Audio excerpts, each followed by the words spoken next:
Yeah. Hello, everyone! Oh my god, I am so nervous, Go7. As I was just telling you, I need to build up the hype so I get rid of this nervousness. You got this. We got this. This is the last day. We have the grand finals upon us. I'm gonna lower the music a little bit.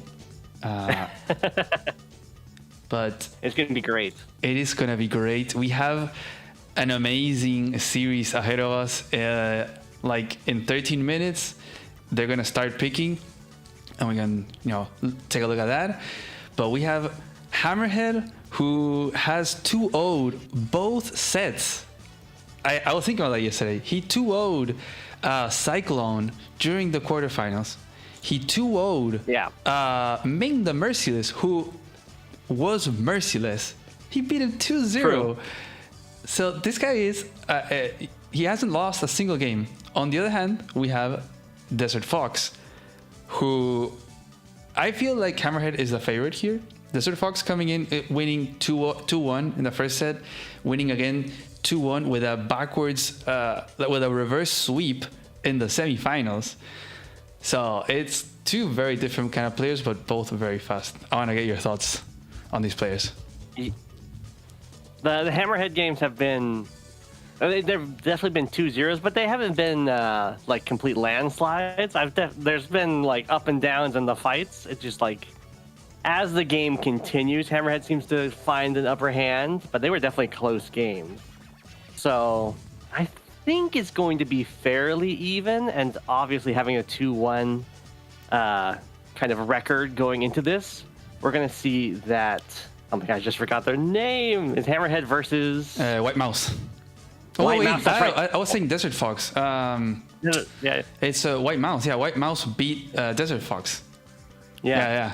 So White Mouse is not going to really be phased for dropping a game, but if like Hammerhead drops a game, it's going to be the first time it happens to them in the tournament, and that could definitely mess with the mental state of the player.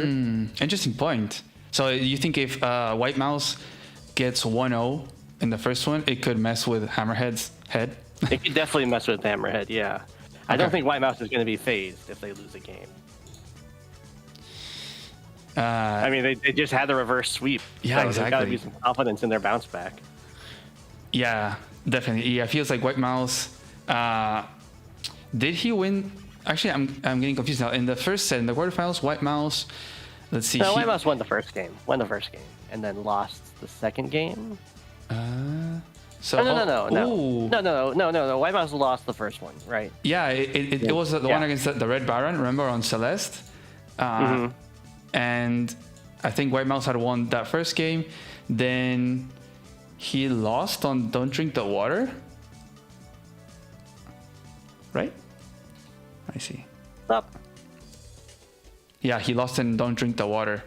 And then in Cold Flame, they had their third match. Who we think Red Baron could be Talos. You think Red Baron's Talos? Yeah, I think. Yeah. Also, last night I put in my final predictions.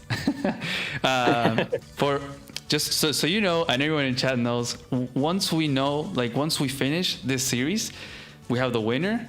Then we'll move on to the identity reveal. There's a whole PowerPoint that Steeler and the staff worked on to have, so we can reveal the identities one by one, and we'll be able to see if like the players and us, the casters, we've been correct or not. See who got the most correct, as well as the viewers. So that's gonna be fun. And then we'll see if after that, if we can, and if the winner wants, we can do a little interview as well. But yeah, we're going to see the identities of all of them at the very end. So I want to ask you, who do you think we have upon us today? I think it's Starflash. Wait, did White Mouse won? White Mouse won, right? Not Desert. I think it's Starflash versus Poland is what I'm thinking. Okay. That would be like the two big favorites. If it were a normal tournament without this gimmick of the hidden identities, right? You'd have like headlining Starflash versus Poland, pretty much. I'm judging that based on the time management of both of the players. Okay, that's a good point. They've both been like way on top of their time management, and I know that Poland had like a rivalry with Starflash going into the live league. So I know part of his thing was like really getting on top of the time management. So I think that's going to be my main contributing factor for the different players. Okay. Time management and then like precision of the play, and in combination. There's some other really fast players, but they kind of had some moments where they might have stumbled a bit. So I'm going to go with those two. Okay. So With Hammerhead being and Poland. Starflash and White Mouse being Poland. But we'll see. We'll see. Yeah, we'll see. I think we both agree then that Hammerhead is Starflash. And then I think White Mouse is Raider of the Caraman. I feel like Poland was Cyclone and he got beaten by Hammerhead, the Starflash, in the first round. Really? Okay. Yeah, that was my prediction. That set was super even, super close. It just seemed like maybe Hammerhead was a little bit more prepped and was a little bit more adaptable to these weird maps. And if I know something about Starflash is that he takes it extremely serious. He will prep. He will prep his life out for this. He's got some amazing prep on maps that can definitely take people by surprise, to put it lightly. Yeah, you're getting membership. I know. Just Man. Again and again here. Thanks, Alistair Grant, for the 20 gifted memberships. Thanks, Sol for 10 gifted memberships. And by the way, I hadn't realized. Clearly, I'm too much of a noob doing this, but the big donation that came last night, which was like 440. Where is it? 440. That it said it was anonymous. It wasn't. It was actually Solferend, which put. Oh, nice. And I think the reason he did it was because now he's the top tipper. He beat Hugo. Oh, what? And he beat Sailor Moon. No. He's at 529 with 69 cents. Nice. Oh, wow. This guy. Oh, man. The audacity. But yeah, thanks everyone. Thanks a million, everyone, for being here. All the help. It has been amazing in this whole organization. The players have been amazing. The sets have been all huge bangers. I will later export the live stream to edit them so then I can post them so you guys can watch them. I know some people that like to watch the videos more edited, so I will do that later on. I just wanted to, because I noticed there was a little bit of confusion yesterday. I did want to say that if you want to add to the prize pool, you have to use the Streamlabs link, which I have pinned there, or it's in the description as well. Pretty much almost 100%. It's like, I don't know, 97% of it goes to the prize pool. Like what shows there is the net. And so say it's like $100, then there's a little bit of a transaction fee that PayPal takes out. Streamlabs doesn't take anything, which is amazing, but PayPal apparently always does. So can't get away with that. So what I'm putting there is like the net. And then whatever is like memberships or super chats, all those through YouTube, that is not going to go towards the prize pool. That's going to be like support for the channel. I kind of took that decision early on because it's to keep it simple, and YouTube does like 30-70 split, like 70 for creators, 30 keeps YouTube, while the link with Streamlabs was like 97%, like, you know, like there's only a tiny percent fee. So I was like, I wanted to maximize what the players can get, you know, I wanted to maximize the efficiency of the donations to prize pool to players. So yeah, if you want to add to a prize pool, do so with a Streamlabs link. Sorry for being so boring with the details, but yeah. I think YouTube takes 30. YouTube takes 30. You take 70. Yeah, exactly. YouTube takes 30 and. Yeah. And the creator keeps 70. I believe in Twitch is like 50 and 50, which is kind of wild. Yeah. But anyways, extremely hype. I am also pretty sleep deprived because I just cannot I just cannot handle this. I cannot handle the hype. I have a problem. Yeah. I have trouble sleeping because I wanted to get here, and I don't know. It's just a me problem that I just can't do it. Oh man. But yeah, thanks everyone for being here. I see some of the players here, Go7. Actually, two of the players that you thought are playing. You got Starflash and Poland. I noticed that too. There's Poland and Starflash and Deeges. Deeges as well. Oh man, what a treat we have upon us. Very excited. And maybe for those that wonder, it is going to be a best of 3. So we're going to have 3 matches, or maybe just 2, depends. Maybe one, just 2 O's. Maybe Hammerhead, freaking 2 O's again. We'll see. Or maybe White Mouse does a reverse sweep again. We don't know, Go. We don't know. Oh my God. What are your predictions? I think it's going to be 2-1. I think it's going to be 2-1. I'm not sure who's going to win. I'm gonna root for White Mouse, actually. I think White Mouse has got it in them. Okay. They've got that tenacity. Okay. Do you think Hammerhead would be the favorite, but you want to root for White Mouse? Or you think White Mouse is the favorite? Judging by the previous play, I would say Hammerhead's the favorite, but I'm still rooting for White Mouse. Okay. So rooting for the underdog. Just a tiny bit. Just a tiny bit. Okay. Sounds good. Sounds good. Yeah, I think I would agree. I think Hammerhead is coming in as a favorite. We've clearly seen him prep, adapt, kind of just like overall very skilled at everything. And White Mouse, a little bit messy, a little bit better with time management, but Hammerhead still really, really good with time management, like above 10 minutes. White Mouse more like above 15 minutes. A little bit sloppy sometimes, White Mouse, which kind of ends up losing him the game. He kind of blundered a Neo tank yesterday. It was like little things. But we also saw that he doesn't give up. Like, he will keep fighting. And if there's something that I would expect from today is that they will both do that. Because Hammerhead also, he's been on, like, not the lead. He's like been behind and somehow turn it around. So they're both going to be fighting tooth and nail, if that's the expression, to turn it around. So we're going to see some bangers. Tooth and nail, yeah. And these might be really fast games if they're both on top of their timer like they have been. Yeah. They might be going for under-hour games.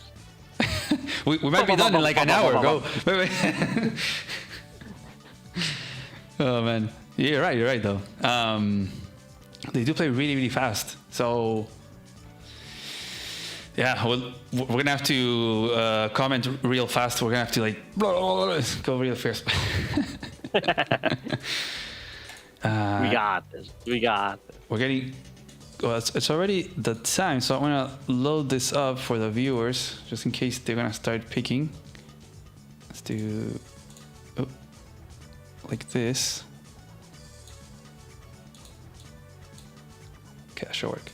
Okay. Oh, they can't. The chat can't see it yet. There you go. Nice. Yeah, I was adjusting the screen. There you go. Okay, so predictions of the maps. I think Hammerhead is going to pick Pirate Caravan. He's already done it before. He's won both times. I wouldn't be surprised if he goes further. Definitely likely. They seem to have a lot of prep for the map and held it very well last time. I imagine we're going to see Caustic Finale again. I don't think we're going to see the 140,000 Ways to Die. That's kind of a weird map. But I guess White Mouse performed well on it. Let's see. Yesterday, White Mouse had one on Cold Flame, so that might be. Yeah. Caustic Finale was. Finale. Yeah, it was brutal. Oh, and there we go. Actually, White Mouse picking Cold Flame first. Why is White Mouse in red? Oh, I called it. Look at that. Pirate Caravan. Hey, nicely done. Okay. So, interesting though, because, there's something... definitely Hammerhead knows the opening for both, like player 1 and player 2 for Pirate Caravan. He's probably studied this map a whole lot just to make sure, because White Mouse gets to pick who goes player 1 here. Ooh, yeah. There we go. Okay. Cold Flame and Pirate Caravan. We have our freaking maps. Let's go. Tier 3 and then Tier 2. Okay. Yeah. Standard has a pretty good Tier 2, but this is a Samulus Tier 2. With Lash and Kindle brought up. Okay. Yeah, just because Pirate Caravan is very weird, right? Yeah. Sammy would probably be a bit strong for that, for sure. Yeah, I guess you have to send 2 to interrupt the base. It'd be like a bit too much. But Max is available. No one has been picking Max. I think from what we've seen, it makes sense that it's Lash and Kindle. This is going to be an interesting. It's a very early game brawls. You want that day-to-day going with your infantry, and also the artillery can be rather strong for when you're fighting over properties like that. Okay. We haven't seen Max in this entire tournament. That's true. Yeah. Well, maybe they'll mix it up. We'll see. Maybe there's a surprise. Maybe one of them is holding a card, till the very end for the grand finals, because maybe if they're doing the same thing in the quarterfinals and the semifinals, it becomes predictable. You can find a counter. So maybe they're trying to either read that and counter, or the other one's like, okay, I'm gonna switch it up in the finals. We'll see. Interesting to see Cold Flame here. We'll probably see Lash Mirror. Do you think? It seems to be what they're doing. I think Rachel definitely has some merit, but you'd have to change the strategy from what they've been doing, where they kind of try. Although White Mouse doesn't fight too hard around their one base, because if you don't play Lash or Kindle, you have to give up that direct fight on the one base versus two base in the airport side, and kind of move more towards the middle. And that's kind of what White Mouse did last time. So they might do it again. But they are indeed both going Lash. They really want that strong early game. But I think you could get away with the Rachel. Personally, I think you could even get away with Andy. But I am definitely biased towards Andy. Ooh, Andy here? Yeah, that would be interesting. Very risky. And there we go. We have the first game of the grand finals, people. Let's go. Here we go. It's a Lash Mirror. A Lash Mirror on Cold Flame. We got the dinos. White Mouse has always been picking the dinos. The Silver Claw, Hammerhead. I think he's just going for the standard nation that's on the map with Red Fire. So, oh man. Yeah. I can't believe we're here. We've made it to the grand finals. Go. Yes, we have. And we'll see how this goes. We've been seeing a lot of rockets, right, on this map lately? Yes. And actually, Hammerhead... Was it Hammerhead? We've seen him do a rocket. He was the first one to make a rocket here from the one base. And then yesterday, White Mouse had both White Mouse and Desert Fox had both made rockets. So I wouldn't be surprised to see that. But if they do that, then they're going to be fighting over the middle. So it's just a luck that can happen. True. It proved very effective in that last match, as neither player lost their one base. True. The Rockets just held everything down. We haven't seen. I don't think that's. Go ahead. I don't think that's the only way you can to play this map, but sometimes that's just how metas develop. Yeah, they find a solution and they just stick with it. White Mouse going with the really quick offensive artillery here. Ooh. So this is kind of running down that same line of building a rocket for Hammerhead here on the one base side to fend off that artillery push. Yeah, really speeding that up and trying to get that early already here. We haven't seen any base trade here on this map yet. Like you were saying, I think the rocket is it's the play to prevent that from happening, but it kind of takes you to another stage of the map, which is a big brawl in the middle. And not a lot of nice tiles for Lash in the middle. Like a few were here. It's kind of a race, so this is going to be really interesting. And they're zooming by. They go really fast. Yes, they are. They're going for that under-hour game. Under-hour game that ends at day limit. True. They're going to reach day. In chat that much very sus. Not playing. You can tell I'm not playing. Look at their timer. Yeah, me too. I'd be on increment by now. Same. I think if you and I go play each other in live, we need 5 minutes increment each. I do pretty bad in as well. Ooh, here we go. Ooh, okay, we have a mech for Hammerhead in response to the artillery so far. It does serve very well early on to fend off the artillery, just because you got the mountains to camp from, and if you've got the terrain to your advantage, you can clear the walls to get the mech to hit the artillery. It looks like Hammerhead is going to also respond with an artillery push on the one base side as well. I don't think you really have to do this, but that seems to be the way they want to play the map. Mm-hmm. Focusing more on having that, the base that just built the artillery, having that build infantry and going straight into the middle could also work. There's no real rush to attack that one base if you don't want to. Yeah, I was thinking the same thing. It's surprising that they're both going for the arty here. We haven't seen it do a lot. Like it does put pressure. It forces the one base to be like, "Ooh, when do I build a rocket?"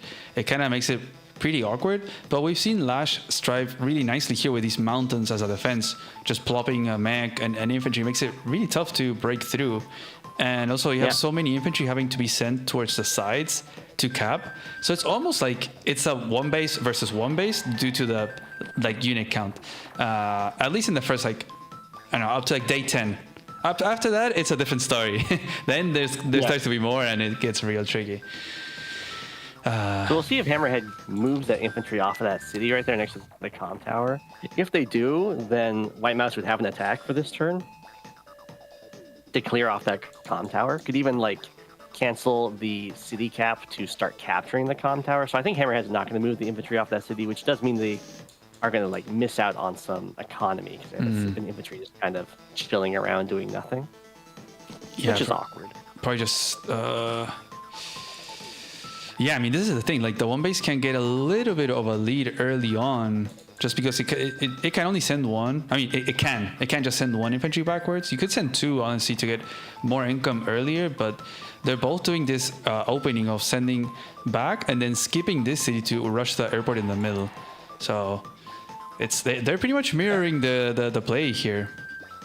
A little bit. I mean, Hammerhead has sent an infantry over to the right to go down towards the airport a little bit earlier than White Mouse has, which is what's giving this the possibility of that attack on the two infantry up there because there isn't the backup infantry. It's going over to go capture stuff. True. So, ooh, we're going for this one. I think that's okay. Not amazing. Oh, I don't like it much at all now. Yeah. Now that we sent an infantry back, it's like you're trying to go for the economy, but then you're also attacking. Don't attack and go for the economy like that at the same time. You just take your reinforcements away. It does mean that Hammerhead is probably going to have to slow down their capture in the corner because they'll send up the infantry that just went over there to go up and hit the guy on the missile platform, the 8 health one. Do you and think? They'll have to take a swing. Probably. Maybe they won't. Maybe they'll just attack from the comm tower and just kind of ignore it, bring the artillery over to lock everything down. That would also work, in which case White Mouse just got an even trade. I think if you go for 2 attacks there as Hammerhead, you definitely put a lot of pressure on the one base because you punish them for kind of giving up. Oh my gosh, so aggressive. Well, here you can see. Well, I got the artillery locking down.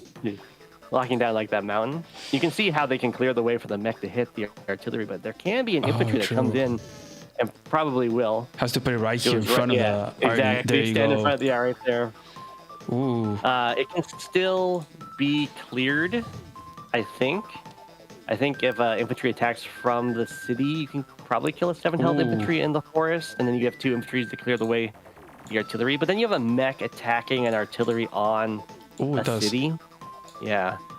You have a mech attacking an artillery on the city, which is something. It's like it's going to hit pretty hard, but since the artillery's on a city, it does just get to repair. Yeah. And there will be infantry available to hit back at that mech. Although only 2. So, well, I mean, you did 6 damage. It repairs up to 6. It takes a shot at 1 infantry, and then you only have 2 infantry attacks. If this is backed up with another mech even, this is probably fine. Because they only get 1 infantry attack on the mech here unless the artillery backed off, in which case it's not firing, and it's a great trade for Hammerhead. I'm not quite sure why White Mouse went so aggro with that artillery. If it's just back 1 tile sitting on that missile platform, then the mech can't hit it. Although it doesn't have as much reach to help the infantry that went in for the attack, but I don't think they should have gone in for the attack. Yeah, White Mouse definitely went attack on both sides. I think it was too greedy there from the White Mouse. His positioning, he's definitely shown that he can be a little bit greedy in his matches. But I think in this map, it's always happened. Like it's the slow burn that gets the pressure towards the one base that ends up kind of pulling more tempo and putting and kind of dictating the match. But this exposing this now Hammerhead is looking real nice. Like you said, only 1 type to attack from. Already from the silo would have like locked down this area instead.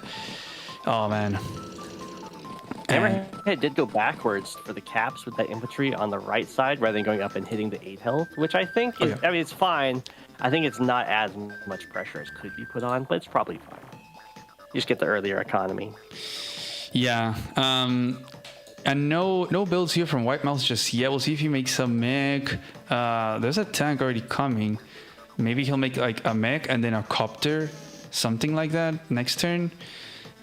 He's probably thinking what to do over here, what configuration, if to pull back the arty, attack the mech. It's definitely tricky. Losing, well, 2 infantry and half an artillery just like that is something. It would be a lot better if the anti-air had been there last turn. Okay, so we're going to back up and just kill the mech off. This does mean 1 infantry can get taken out, but luckily Hammerhead did not build a mech last turn, actually floating 4K. So now anti-air doesn't have anything that's scaring it away from just eating all these infantry. True. We'll have 15k. What can he make next turn? Oh, I'll have to make like a tank. Perhaps a mech only. He can just pull back. Honestly, that was like a pretty favorable trade. He lost... he killed 2 infantry and half an artillery, slowing down the pressure, and only lost one mech. So not bad. I do really like this anti-air from White Mouse. I'm not a huge... Well, maybe Hammerhead's tank isn't going to go up. Maybe it's going to go to the left to face down the anti-air. That's going to be, threatening that airport that was rushed. And like... Maybe, yeah. Just trying to... It could be trying to bait a tank or some vehicle response out of White Mouse on the right, and then it just goes to the left and aids in the 1-base fight and protecting the air. Yeah, kind of to also make sure that the airport doesn't get shut down so quickly and easily. And maybe, like you said, maybe he can make... well, he can make a copter this turn. Then, so like copter, mech, infantry, that could be... Whoa. I mean, I guess he can do that, but... It's just going to barely work, yeah. It's going to get shot a little bit by this infantry, but this should be pretty decent for... This does kind of force the tank to go up, because yeah. White Mouse can bring the tank around and then build a mech, and then the artillery's a little sad. Shouldn't he have put the artillery on the city instead? I mean, I like it on the city as well, but I think they want to leave the city open to be captured in the future, is what they're thinking. And if the artillery's like stuck there, then it becomes awkward. The greed, man. He wants to cap that. I mean... The tank did go up, so it's not going to help on the left side. Oh, and the he left made an side's holding its own for now. Oh, there's the anti-air to deal with the... I mean, you kind of have to, because the airport's going to be reinforcing so quickly. Yeah, for sure. Like, he is definitely going to want to make a copter right now, because this is a pretty big threat. Would you, as White Mouse, go and attack the arty here? It doesn't do a lot of damage, but let's see. You might do it's like a roll for 1 to 2. Yeah, just 1 or 2. I mean, if you do 2, that's pretty good, because the 8 health artillery, not too deadly to the mech on the base. Probably knock it down to like 4 or something, and it repairs up to 6, and then hits you from a mountain. Right. This does require, though, that White Mouse uses the tank to kill the 2 health infantry, because otherwise the 2 health infantry would stand in the way of the mech. Oh, this one should live though. So running low on infantry on unit count over here. I don't know. Yeah, I'm not sure why the anti-air attacked that one, because White Mouse did have the opportunity to attack from the mountain and also from the city with the injured infantry. So I think that would have cleared it, and then you could have killed the 8 health. Oh, there he goes. He's gonna hit that already. Oh, got the 2 damage. Okay, good. Does get the 2 damage. Got the luck roll. So this is where things get awkward with that mountain, because that 2 health infantry on the city is threatening to step onto the mountain in between the artillery and the base. And if it does that, then the mech can't reach. So if the problem is if the tank goes down there and clears it, it does leave itself open to getting hit by that other tank. Right, and the artillery, but oh no! But I kind of feel like you have to, but it's not that bad of a trade. You do tank here, mech, and then there's no way to occupy this. But maybe he's just gonna soak up an arty shot and leave that for later. He's like, just shoot an infantry for 1 turn and he'll figure it out. Yeah, that seems to be the plan. Really, White Mouse would have loved to have had a mech this turn instead of a tank, but But then the artillery wouldn't have moved into range like that anyway. Yeah. The So- other thing you can do is you can build an artillery in range of the artillery Why? Okay. and just rely. Why didn't he do that early? Why didn't he put the artillery here before? I know, it's a little awkward for sure. But yeah, there we go. And the anti-air is gonna be there. That copter probably gonna be sent towards the middle, perhaps. Maybe try to put some pressure over here. I don't see what much he can do, or he'll hit his anti-air next turn. You get a free hit on. You can attack the city tank. here. Yeah. Do you do that? Do you do a copter kill and then tank attack from the city? I don't think you do that. I meant the copter. If it goes straight down, it can poke. Oh no, it can't. The other copter covers. Is that right? On the left side. Ooh. Yeah, I guess that is a free hit. No, it is. It is a free hit. Woohoo! Yeah, nice little free hit right there. Boom. It's pretty good too, because that infantry looks like it's responsible for quite a few captures. Right? Yeah. And he has, well, he's actually behind cap phase wise on the middle, and this is the only infantry he has in that area, so that is gonna definitely slow down, possibly make that these two are gonna go neutral for a while, because then White Mouse can contest them once he's done capturing these. Yeah, so it'll be a nice little poke for sure. Although, I mean, Hammerhead's got a lot of pressure on that one base right now, Yeah. and White Mouse doesn't have the cash to build like a medium tank or something like that right now. Oh, even Ante is now locking here. That copter just probably gonna. I mean, it's awkward because this copter can also come over here, and then it's gonna zone out this copter a little bit. It's looking good, and the anti-air from Hammerhead's not in range at the airport yet, so you can build another copter as White Mouse Yeah. and just overload the anti-air capabilities. There's a threat, of course, of an artillery shot plus infantry, which would clear the base. But there isn't a follow-up infantry to stand on it, because artillery plus 2 health infantry won't clear the base. He'll probably do that though, right? Because you have 2 healthy ones to cap here and here, and this one to attack from the mountain. Oh wow! Okay. Wow. Overloading the artillery a tiny bit. There we go. There we go. The Yeah. RD response. Okay. Yeah. That's So really this is nice. always cheeky, because it's like your artillery can shoot my artillery, but then mine repairs Yeah. and gets a shot back, and you don't repair because you're just standing on the plains. And because this is last, she gets that extra firepower, and it's definitely a better trade for White Mouse. Although you do have to base block yourself, but it will free up this pressure. It's definitely worth it. And the anti-air kind of has to deal with the copter. It does mean there wasn't another copter built, which is a little sad, but it is what it is. Yeah, And it's not like White Mouse doesn't have aggression on that one base side. It's just kind of focusing on capturing the cities right now. White Mouse, you mean? Yeah. He's a little bit slower, but he also is repairing this already. We've seen him not repair, or no, actually it wasn't White Mouse, it was another player. But we've seen RDs not get repaired before Go7, if you remember. Yeah. I do. So this is good. He's getting repaired. Maybe Hammerhead might keep making more mechs here. I don't see why. Maybe a tank, but to maybe free up this airport from this anti-air. Anti-air went for the infantry hit. Okay. And artillery goes for the artillery shot. Whoa. I don't really like that from Hammerhead. I don't like it either. Now Hammerhead did take some time on this turn. So they've thought this through. I think they might try and send the tank around. Not the 2 to HP. threaten the tank's going to go through the artillery, I think, and threaten the artillery on the base. I feel like he's just going to leave it there so it doesn't attack the arty, but at this point the arty's going to shoot at yours, so just send the tank somewhere, like you said. Go forward and then block the... he can probably send it towards the right. Yeah, if it goes towards the right, then you are threatened to clear the artillery with the tank shot and 2 infantry shots from the mountains. Yeah. Or at least just blocking it in. Because it is only at 4. Ooh, okay. Another anti-air. Yeah, makes sense. So he can put the copter in range of this one. Ooh, the mechs went forward to interrupt this cap. That's going to be real bad for their health.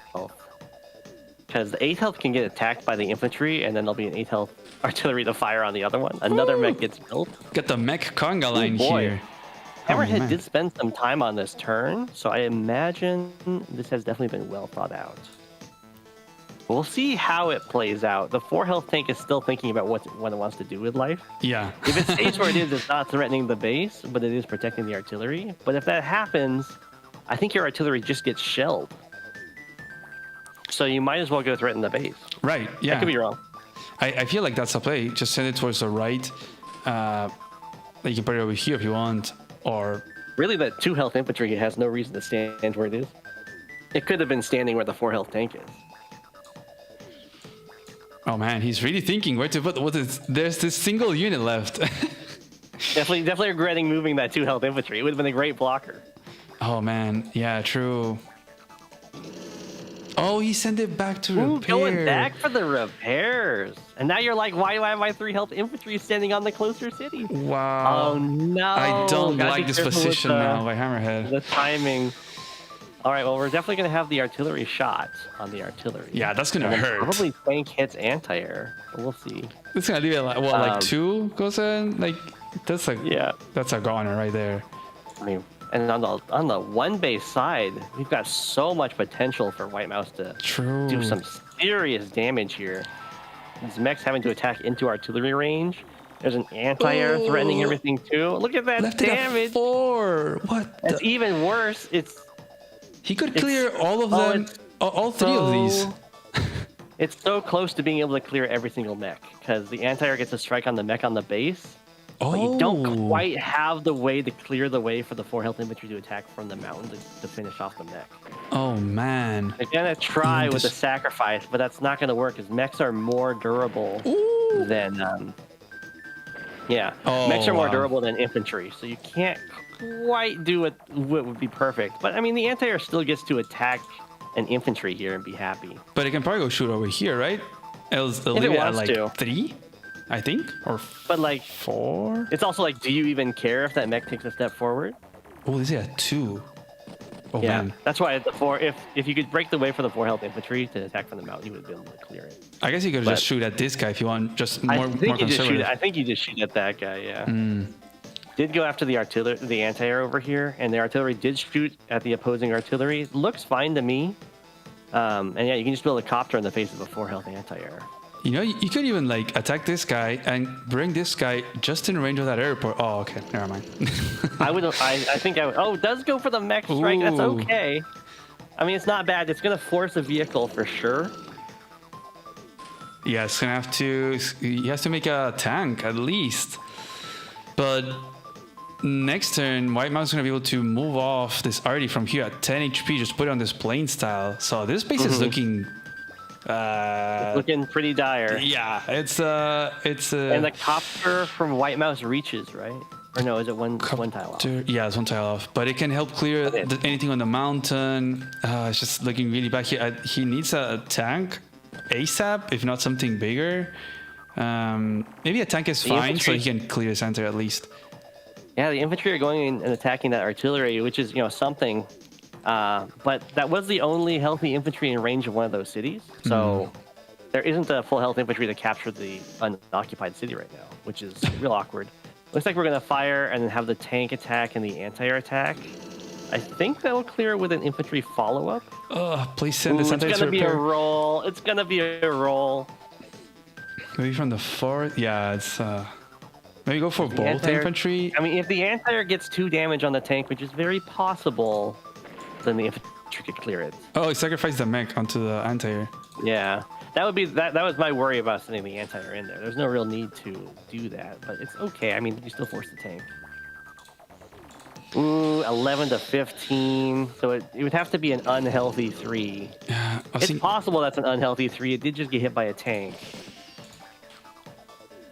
I'd have to know the rolls exactly. This is where if you weren't playing a live game, you'd be tracking the chip damage on the unit and being like, this is the health range that tank is in. pull up the multi-hit KO spreadsheet thingy and put in all the things. Yeah. So it tells you what's the probability. Yeah. Well, the anti-air moved over to the left for Hammerhead, which means it's not guarding those units against the copter that White Mouse built. Yeah, I mean, I think it's fine because he wants to make sure this airport doesn't fall. And he can have this presence. Oh make my sure to unlock this area. gosh! And But now the I'm sending the. Oh no! Why no! that? Just send it to repair. repair. Up to 7, and then White Mouse can get the super next turn. I guess the super isn't that devastating because there isn't a way of clearing that tank off the base.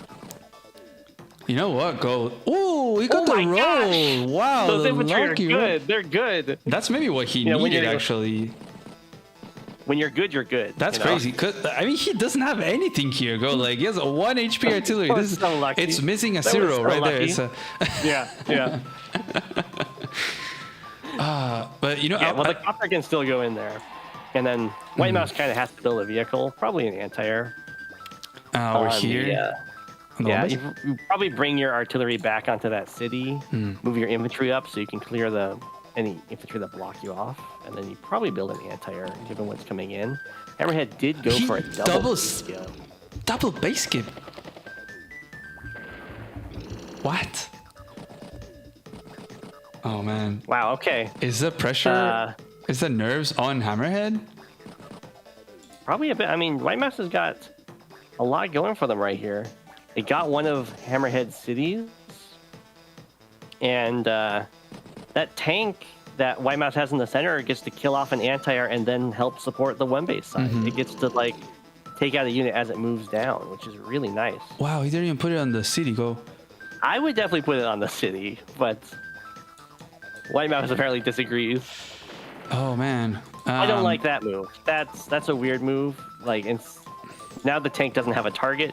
I think. And that copter could have gone in and attacked one of those infantry that are threatening the one base side right now. Yeah, I think he's afraid of this anti-air and he wants to keep it in check with this tank. But you know what, Go? We are not going to see rockets now. At this point, it is not worth it. Like, this is panic Decided to mode. build a tank. Yeah, decided to build a tank instead of an anti-air. I don't agree with that. You're mostly being like, there's a 4 health tank. Who cares? Yeah. You're mostly being attacked by infantry. Tanks don't always one-shot infantry. Sure, Anti-airs do. I don't understand. I mean, was he scared of like prime tactics taking out the artillery? And that's why he put it like just I don't know what very he was- conservatively Does away. the tank reach? 1, 2, 3. No, the tank didn't reach. So I think the artillery on the city would be nice. Maybe White Mouse just wanted the cash. But this, like, look at this. This wouldn't happen if the copter was over there. Like, if it got to hit that. Well, it could still happen. It would just be next to it and happen. But it would hit one of the infantry that was going to capture right now. I mean, also, but this force by Hammerhead is not scary to White Mouse. Like, it's just infantry. There's one mech. This doesn't count. It's not even repairing. So there's nothing incoming to really threaten this base. While on this side, look at this. You got a Aryan and city, a copter, an anti, a bunch of infantry, like another. Yeah, there's a lot going anti-support. on Hammerhead's side here. Oh man. It was looking pretty good in the start for Hammerhead, and then somehow White Mouse was able to turn it around. I think the arty play there, but the greedy arty positioning by Hammerhead and getting that little arty trade from the base was extremely beneficial to White Mouse. That's a classic move. You don't usually see that in live, though. You usually see that kind of move in like Global League Standard, where you're like, oh, you know what? I'll just stand here, and then your arty lock's gonna fail because you're not quite strong enough. Right. I guess they could have done you can do that if you have prime tactics, for example, but we were very away from that. We are getting really close to that now, so maybe the bases will hold, but having this, that is, the base is gone. I'm sorry, White Mouse. I mean, Hammerhead, but... Yeah, the prime tactics is going to be nasty because infantry can just now block for you, block the way. Like the 9 health can just stand in the way there. Ooh, they're going to pick that off. It does have a copter cover it, and then an anti-air can come up to cover the copter. There isn't a tank over here, though, but White Mouse has one that's just kind of chilling in the center. It's actually going to be able to, with the super, clear that 9 health infantry that's going for a capture. Which will, I mean, Hammerhead's already behind in, that one. Hammerhead's already behind in Econ. That's the one that got the copter got the free hit on. Do you think that White Mouse should go for the super? Oh, he's still a little bit away. I'm not sure he can get it. Maybe the copter attack. But you got copter on copter attack here. I think you definitely want the super because it makes it tough to stop this one base cap. Like the artillery would definitely one shot the infantry, doesn't end up using the tank like that. Wants to preserve this capture, I think, or the city. I think just accepting that city's gone is the way to go. It's a little weird to me. Okay. Okay, that I guess that works Yeah, too, to just have that tile, right? Sure. But A little awkward. yeah, I think I liked more putting the infantry here and then having the already be on the city, for example. So then you can have the already shoot at an infantry if he does decide to go for that with a prime tactics. Because you only have to deal 1 damage and then next turn you're going to kill it. Like, again, there's nothing here to threatening. And then you have already a tank, take it out next turn. Whoa. Oh my gosh, going for the forbidden technique. This is just to get the cap on the base.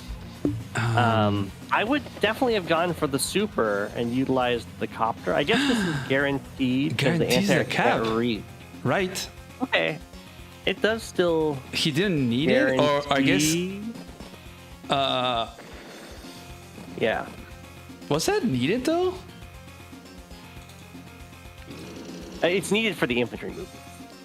Otherwise, you don't have a full health infantry that can start the base cap. It spared the arty, so now he can put it, elsewhere. That's also true. But in the situation that White Mouse had before, only a 9 health infantry could actually reach the base. So you had to use the super or the normal power in order to get on top of it. Okay. White Mouse is going to now, of course, build a vehicle, even a Neo tank potentially. Probably not though. Probably a copter and then a tank or anti-air. Yeah, just an anti-air, honestly. You could even, I don't know, make a recon and you'll be safe. Yeah. This mech doesn't reach. Like, he's fine. Wow, White Mouse. As long as White Mouse doesn't build an infantry on there, he's fine. Or they're fine. Yeah. An infantry would be cleared by the Hammerhead super. I mean, do you think with an infantry, I think he can still interrupt. Okay, he's going to play it safe and just going to make a tank. Makes a lot of sense. Whoa, don't build a copter over there. Why? True, why over there? Why? Is he scared of that? Oh, these 2 copters? I don't know why. He's got 2 anti-airs there. Yeah. And the base is guaranteed. The base is guaranteed captured, so no need to build anything over there anymore. This is GG, right? Like, how do you come back from this as Hammerhead? It's looking very good for White Mouse, for sure. You need a miracle prime tactics, but the double base skip, no RD, no tank, no nothing over here. There's nothing you can put pressure on. The mech doesn't reach anything. You just have like a ton of infantries going for shots. Unless he can somehow like clear the base after it gets capped and he can reoccupy it, that could maybe be. I mean, again, this is the grand final, so I don't think Hammerhead is just gonna give up. There's a bigger difference bump from second place to first place, so. He's a fighter. Oh, they're both fighters, so we'll see. Hammerhead does get one of these cities, so still not caught up in economy, but a little bit more. If we don't have it looks like we're not going to have a super from Hammerhead. It wouldn't really do anything, so it makes sense. We're going to threaten it next turn. This does mean that White Mouse is going to be able to just hurl units at Hammerhead, overcharge Hammerhead, and then get White Mouse enough charge so that when Hammerhead uses a super, it might get White Mouse a super in response, and then you have a power and a super for a super exchange, which would be really nice, especially with a base advantage. That would be basically the GG. Yeah. Oh man. That mech just got placed in artillery range. I know. I really don't like this. It's just not looking very. I think he's gonna try to do that. He's gonna try to clear this the next turn. So then he can reoccupy it, but kind of tricky. He's going to need a lot of unit count. I'm not sure he has... These copters cannot wrap around to this mountain. Yeah. Oh, I think he needed this infantry. Oh, man. Yeah, for the infantry sack. Yeah, but so then he can clear it. I mean, the problem that Hammerhead has over there is... I mean, the infantry's not even healing. Even if you clear the base, there's no healthy infantry in range for quite a while in order to take it back. Yeah, you have to send this guy so far. Oh man, this is not gonna be 4 bases against 2. I mean, I guess you do have 2 airports, so, but this is not looking good at all for Hammerhead. This is all the army that he's gonna have on this area of the map for the next couple of turns, because the only vehicle base he has is this one. Because he cannot make vehicles from here. You can only make a single tank or anti-air. And then just a bunch of copters. And Yeah, White Mouse going in there. That does lose the copter, but okay, artillery starts trying to break down the pipe scene, which is fine. you know, I mean, building right. a medium tank here. What would they build? They built something else. I They think built a copter over there. So no medium tank. But I think he could purchase the forbidden by the misclick a missile? neo tank, which is the pipe runner. The pipe runner? You can't do that. A pipe runner here would be extremely hype, right? Yeah, well, it would be very hype. It protects the copter too. I guess it's a seven health mech with a super from a mountain probably doesn't clear it, but it would do a Ooh. lot of damage. True. I mean, building a missile would be super BM. I mean, it It would protects the also copter. die to the mech, I think. Yeah. But it would cover your copter against the opposing copter. Well, you can check. Would it die if a missile attacked from a Lash 7 health mech on a mountain with super? Oof, he's at It 2. lives. Oh, okay, it's fine. You know, I mean, yeah, it would heal up to 4 that's a costly and fire missile. at the opposing copter. Yeah, But what if it's a pipe runner? Ah, that's looking much better. yeah. It's way better. Oh man, he can But just since, put. Wait, he blundered. Oh wait, no, he can't reach. He didn't. He's good. I was thinking he should have put the full HP infantry that was here on this mount, and then there's like no way. But these copters don't reach, so there's no way. Yeah. Is there? If Hammerhead had the infantry in range to sack, then it would be a little bit of a blunder because the copter could then stand on the base. Yeah. But then your own anti-air gets shot by that. Now you have the already. It's not even that bad for White Mouse if that happens. This is looking super GG. He's gonna do Here prime we go. Here comes the tactics. super. Whoa! We do have just an infantry standing on the base. I don't think it's full health infantry can clear it on White Mouse's base in the top right. Oh, here. It wasn't the tank. It wasn't the tank built. It was just an infantry. So I don't think it gets one shot by an infantry. It might. Mountain. No, can you get two? Closed. You'd have to have a sack, but there isn't a sack. The 2 health infantry can't reach. Yeah, it's just not possible. And the 3. I was thinking maybe if he goes for an HQ cap, but yeah, that's not on the table just yet. No. Do you think there's I don't any understand chance why. here for Hammerhead? Like, do you reroute everything would towards the be- middle or something? Well, maybe you'd have to all in the middle for sure. I'm really surprised that White Mouse keeps building copters in the top left. I don't understand the purpose of that. He doesn't you need them. Pretty much secured the one base on the opponent's side. He's so trying all to you need do maximize now unit is not production, lose go. your own. Sorry, What was that? Like he's trying to maximize unit production. Double airport, quadruple base. Yes. But all you have to do now is White Mouse is, don't get HQ capped. Yeah. But also don't lose your one base. So just start building big units over there. Instead, we're getting infantry and like a light tank, and then copters built on the complete opposite side of the map. Oh man. You can just start making tanks though here, right? Because on copter mech 6 HP, I don't think it's gonna clear. You can just build anti-airs. I mean, you can just build a bomber and then really pump out some neo tanks and stuff as you go out the pipe scene. There he goes. I think he needs to send everything towards the middle. It's just nothing to be done here. The problem here is Hammerhead just used the super, so this must have been a change on the fly. As the turn went on, Hammerhead's like, wait a second, I think my only out is to just go all in on the HQ, but decided that after using the super, Yeah. because you need that super to guarantee the HQ cap. He probably should have had to moved everything towards the middle on the last one. Like when you see it's impossible to stop this, just like, okay, let's go to the next thing. This is impossible because now he's going to be one turn behind, and White Mouse can just pretty much throw everything at the middle and like get first truck. Doesn't even matter. Has more unit count. Is going to have more income as well. I mean, White Mouse has had more income almost this whole time. It's been pretty good. I imagine we're going to see a medium tank built for White Mouse on the one base side. Or Nothing anti-air. that's attacking or an anti-air would also be fine. Oh man, if Hammerhead had that artillery from earlier, that play really sealed the deal here. Just turned everything around. Yeah.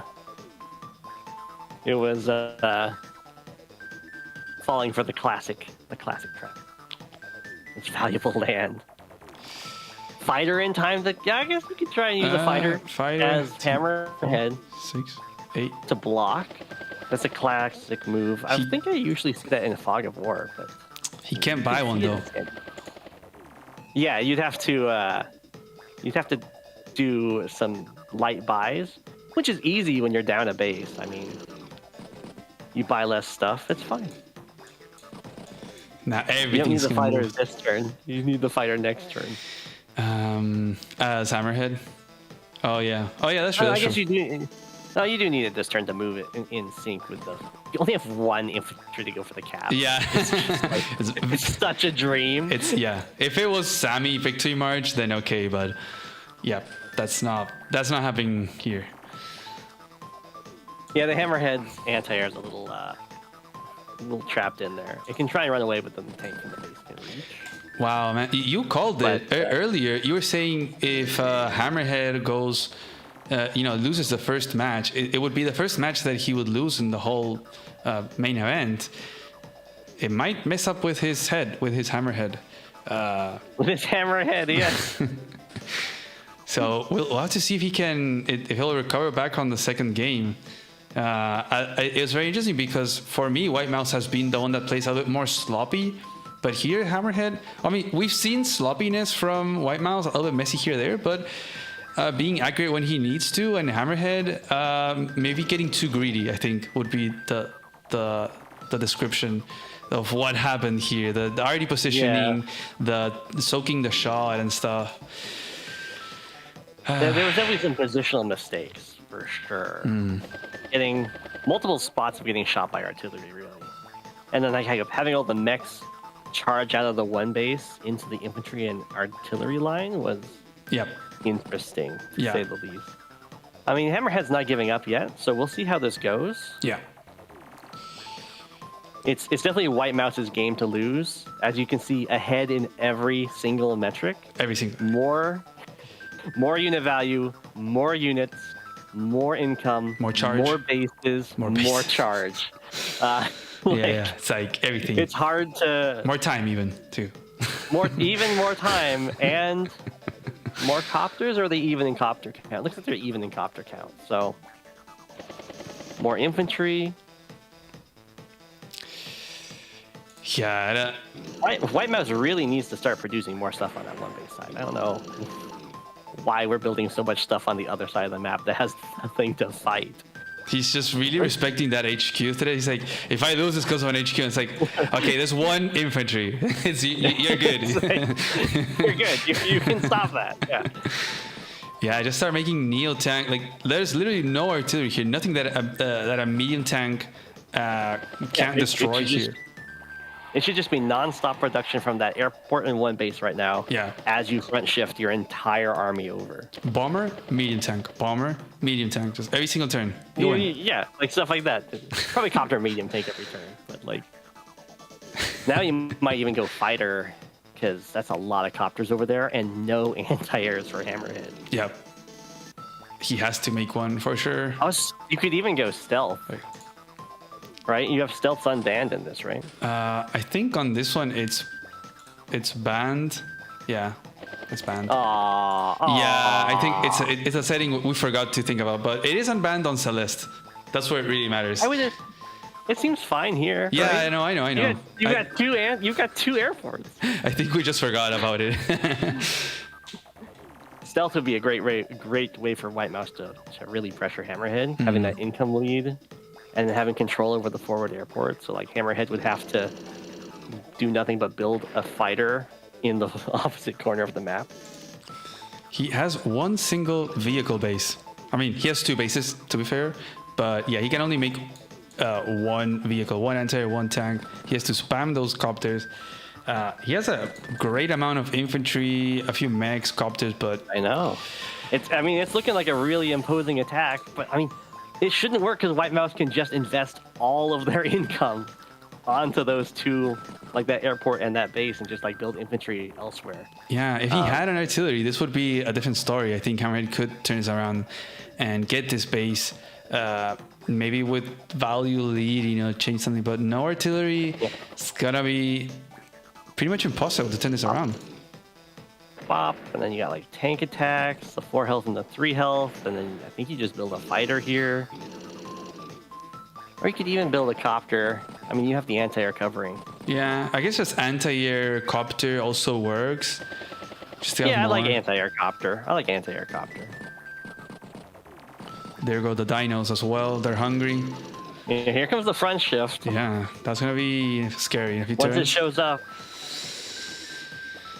then Hammerhead's army's in a lot of trouble. The only way I see that Hammerhead can turn this around is obviously if White Mouse blunders massively. But White Mouse has the advantage in the charge, so that's not even a realistic scenario. Like Hammerhead has to be extremely careful with positioning. White Mouse is gonna get prime tactics before he could shred through the army with overwhelming unit count and everything, and it's just. Yeah, I just don't. Maybe he just keeps playing to like kind of warm up and just warm up for the next game. Tire White Mouse down, perhaps. I don't know. These slow mech pushes at this stage of the game are so weird. All right, there goes the copter interrupting the cap. It takes so long to get over there. I know. I mean, but I guess what's the infantry base gonna do otherwise? Yeah, that capture gets interrupted. I mean, Hammerhead is going to flip one of White Mouse's cities. Yeah. But White Mouse is getting multiple captures pretty soon here, so no concerns. And yeah, at this point, White Mouse I really don't like this infantry vibe for infantry? White Mouse. I don't know why they're just like scared of investing in the base that's being attacked. Being greedy. These guys just love to be greedy here. Please defend your base. Don't lose your base, White Mouse. Don't blunder. Maybe it's supposed to sucker Hammerhead in. It's like, oh, I've got an infantry here. You can keep charging in here. But I prefer to just be unattackable. We have this looming threat of the airport too from White Mouse. Could move in. Okay. So, like kills a copter. This is GG. But there's 2 anti-airs and there's 2 copters defending that airport. Yeah. So. You know he's going to call it. This is it. Like every single copter on Hammerhead's side right now, except for the ones that have just been built, are dead next to it. They're all going down. He might be thinking what to build as the meme, as a, I don't know, maybe a missile, maybe a rocket, maybe double APC. But definitely 18k. I mean, you can go missile APC is pretty good. You go T-copter, double APC. We'll see. I mean, that's a real sketchy attack. So I don't know what is Hammerhead trying to get to a power here. If that was the case, then those tanks should have sacked into copters. I was just going to resign. There we go. We get the resign. GG 1-0 for White Mouse. The first defeat from Hammerhead in this whole main event. It's true. Wow. And White Mouse did it. We were saying Hammerhead coming in as a favorite, White Mouse being able to get the first victory out from Hammerhead. So really impressive stuff. Oh man. Are your predictions changing perhaps for the final result? No, I think I'm right. Okay. I might be wrong about who's who, but I think that the Hammerhead plays more like Star Flash. Okay, so there goes the scoreboard. And let's I feel like the music is so loud on my end. I might lower it a little. I can't even hear it. I'll turn on live. But man, it's a little loud, but it's not so bad. Maybe chat can let me know if music is too loud. I can put it down. Music is good. I think it's fine. Okay. Wow. I think they might take a little bit of a break. They had agreed to do little breaks We can 5-minute breaks in between games, right? Yeah, like 5 minutes. So, so we can get a little bit of a breather too in between the games. They can probably go, I don't know, kind of re-energize. Hammerhead being like, oh damn, first loss. I need to reconsider. Jumping jacks, do some push-ups, whatever. Yeah. Get some stretch water. going. I had to stretch before I started to stream. I was like, okay, I need to stretch because we're gonna have a big day today. Alex Davies is saying that Hammerhead has picked Pirate Caravan every match, so I mean, obviously it does look like we're going there this next time, and it has picked Kindle every time and then won every time. Yep, and started behind every time, and came ahead. Kindle versus Lash, day to day, and then the power shows up. We've all been there. Yeah, no, the ability from Hammerhead to turn around the match on Pirate Caravan is really impressive. So I think we have a banger match ahead of us. And I keep clicking stuff on OBS and I don't realize I'm changing the screen, but yeah. Let's see. So player 1, I think it actually changes the player. Ooh, okay. So Hammerhead has been playing as player 2 both times on Pirate Caravan. He was always on the bottom, but now he's going to be player 1. No. Oh, wait. Oh, no, actually, he's going to have the same position. Okay. So White Mouse giving Hammerhead the same player. Player 1 is this one, Orange Star. So, ooh. You have a question, Mr. Sai? Go for it. Red James says, what map is there if there's a game 3? The staff already pre-picked it. It'll pop up here if game 2 goes to Hammerhead in this case. Okay. Yeah, Mr. Sai still has to type your question. Secret map. Secret map. Is my real face on the Advanced Wars by Web documentary video? My real face is in the I was interviewed for a video on YouTube. It's out there. Hundreds of thousands of people have seen it. But to all of you guys, I'm just a penguin. This is actually Ghost's real face. This is actually... Yes. He brought his bow tie today, guys, just for you. I brought my bow tie just for you guys. Nice and formal. I forgot mine. It's yeah. I left it at home. It's somewhere. But anyways, what a banger set we have ahead of us. Thanks everyone for being here. Awesome viewership. It was like 210 at a certain point, and we're gonna move on to game 2 pretty soon.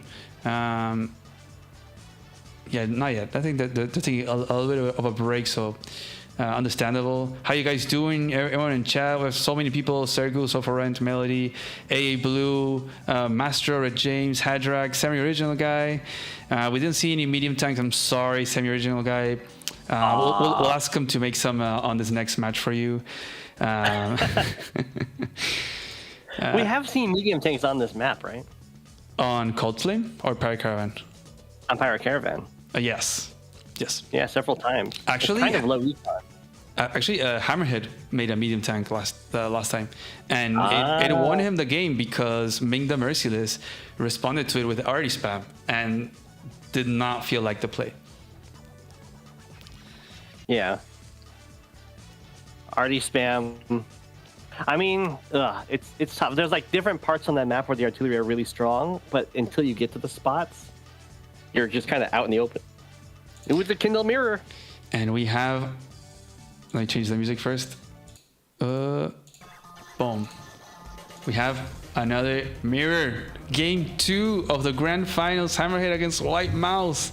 We have a Kindle mirror, so no Lash here. Not surprising from Hammerhead. Maybe we thought he could bring... he had a secret card under his sleeve or something, but... no, sticking with Kindle, same position as he's always been playing. We'll see if he does the same opening of skipping over here. And White Mouse also going for Kindle. I'm not sure if we've seen White Mouse going for Kindle, or if he's played here before. I can't remember. I don't remember either.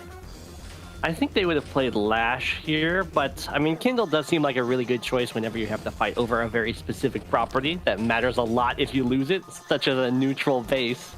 Yeah. You don't have the best time of clearing it before you get the power, but once you have the power, you can clear it very easily and kill any defenders. So, Ooh. You know what? Hammerhead not skipping right away, instead going faster here for this income. Usually we've seen him just really rush this. So he's changing his opening a little bit. I like it. I like it. Javet says that White Mouse was player 1 Kindle. Okay, so he's played here before. Okay. The music's restarting every 10 seconds. Yeah. That's the way of the mirrors. The other time I had found a solution to keep it playing. Oh, I see. But it kind of made the music bug, I think, at certain points. It made it kind of sound like fried or something, so I'm not going to do that again. But, ooh. I get you. Who do you expect here to be ahead? Go. Super Econ, here we go. I mean, Hammerhead has a very proven record on this map, and if Hammerhead Star Flash, then I expect the prep to be out of this world. So I would give Hammerhead the edge. Okay. But White Mouse has definitely proven themselves against Hammerhead, as we just saw. So we'll see. I think that Hammerhead's got better power management, which matters so much in the mirror matches. Okay. Because, like, I know there was... Hammerhead was, like, playing as Sammy, I think, and did a whole bunch of sacks to get the victory march, like that kind of thing. Yeah. In a previous game. So that usually means that it's someone who's really good at power management, or at least proficient enough to be constantly tracking it and looking for those certain breakthroughs. Right. I think that also happened in their last set on this map, right? They got an Urban Blight to break through Lash. Is that right? Yeah, Hammerhead, right? Yeah. Yeah, 2 times already. He's done that, being against Lash and being behind, and then Urban Blighting his way to victory. And, I mean, this is the mirror match with Urban Blights, so being really good at playing around that and being able to get it yourself is going to be key to this game. Yeah, and for those that don't know, this is a best of 3. So literally, if White Mouse gets the win here, he is winning everything. He'll be the champion of this tournament. So it's on Hammerheads. It's on him to get a win here to then take it to a game 3. Oh man, what a match we have here, right in front of us on this map that is so much hype. And we have first tank here from White Mouse on the left out. Hammerhead responding with a tank on the right. So not trying to respond, instead trying to put tempo on the right too. White Mouse has definitely got the tempo lead here tank-wise. Yeah. White Mouse did initiate the base capture, starting this brutal fight over it. Yeah, well, the comm tower too. Yeah, no comm tower. And Hammerhead goes for this comm tower capture with the infantry. Without tank support. That's not going... Yeah, no tank support. So it gets a free interrupt from White Mouse. But the other thing it does do is it kind of ties that tank down, because it was looking like it might want to try and front shift and suddenly have 2 tanks versus 1 on the other side. Mm-hmm. And now if White Mouse wants to do that, they have to give up this comm tower. Ooh, the 2 versus 1 trade there of infantry. Clean, clear. We have the tank covering the tank. Looking pretty nice. We have the same kind of comm tower threat over here. Oh man! Except this time there's a tank ready to guard it. It might be over sooner than we were expecting. Oh, it looks really nice, really clean for White Mouse already. It is looking really clean. If that infantry was also capturing that base for White Mouse, it would probably be GG. Yeah. As is, I think it's okay. I think that Hammerhead just has to let this comm tower go. Okay, he's gonna join. I mean the one that White Mouse is capturing. Oh yeah. So will he maybe front switch the tank or no? But he needs positioning over here to interrupt the base next turn. Maybe put it on the city. maybe put it on the city. You can kill off the... Oh, no, you can't. You can kind of kill off the infantry in the center by having the infantry block blocking the way for the tank to reach you. But then the opposing tank on the other side can actually make it there. Yeah. It's complicated. So that's rough. I mean, Hammerhead has a pretty nice attack on that left side base as well. I wouldn't say it's over for sure. But I think White Mouse gets the central city, and that's pretty big. Yeah. He really sped that up. Maybe the opening from Hammerhead of going for the early cap here, that change is not working out. I would have to look back, but I think White Mouse actually rushed here. I don't remember, but... Or maybe he just went for full eco, and that's why he got the tank so early. Hammerhead's trying to decide what to do here. What does this tank do? Tank infantry, it's a nice little combo, but you if you clear the comm tower, you do get hit from the comm tower. Don't attack with a tank. Like, that would be very bad. Oh no. Okay, goes for the interrupt over there. It's gonna cost this infantry its life. Oh, he's gonna leave this tile. Yeah, that's very dangerous. Isn't this the White Mouse?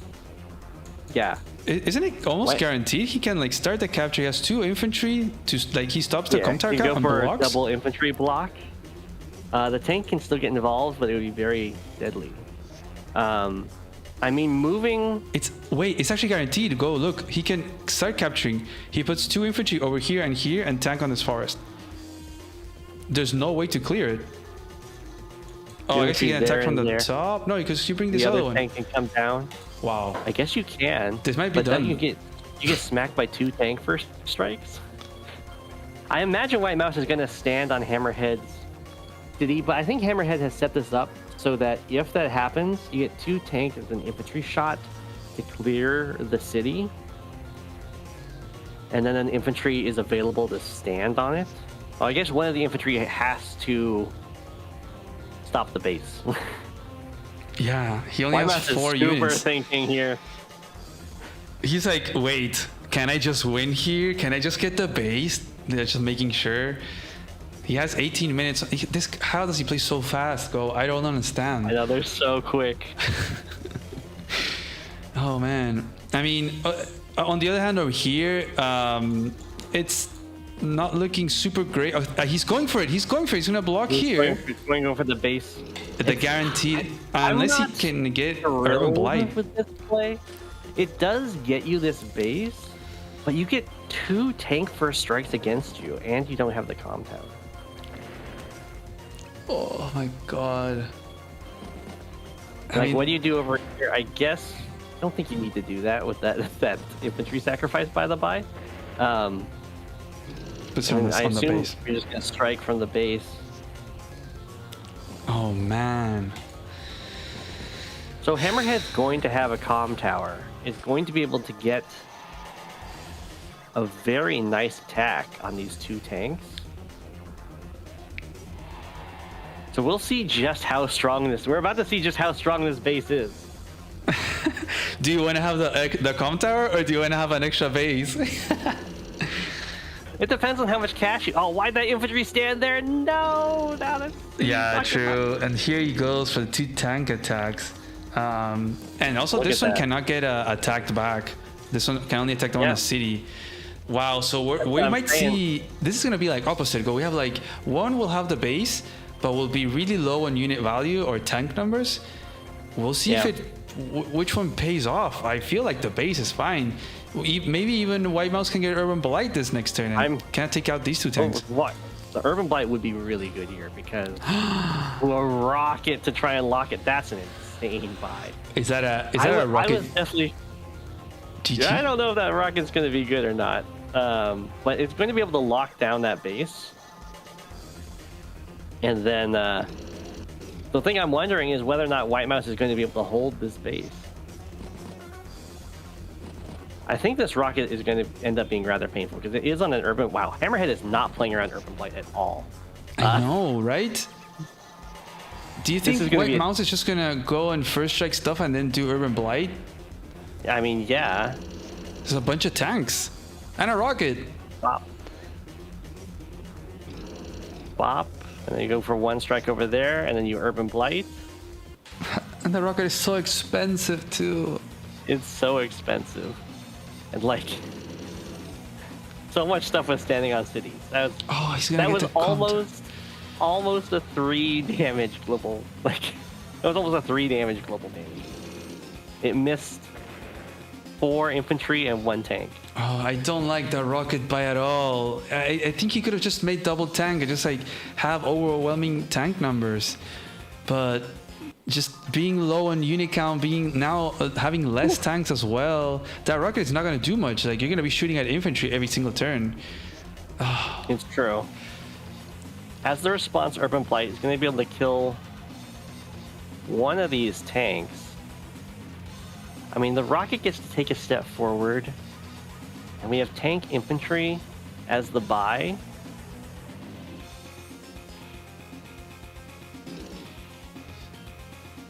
Ooh, the tank survives. Ooh, that's rough.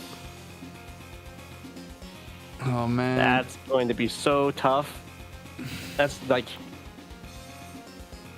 the unit count is going to be insane to deal with. I mean, he had to hit at that, because if you want to put the rocket over here, you need to prevent these tanks from easily getting value. Like, if you're sending these infantry forward, unless you put one on the city. I would have just put one on the city for sure. Oh man. Bop.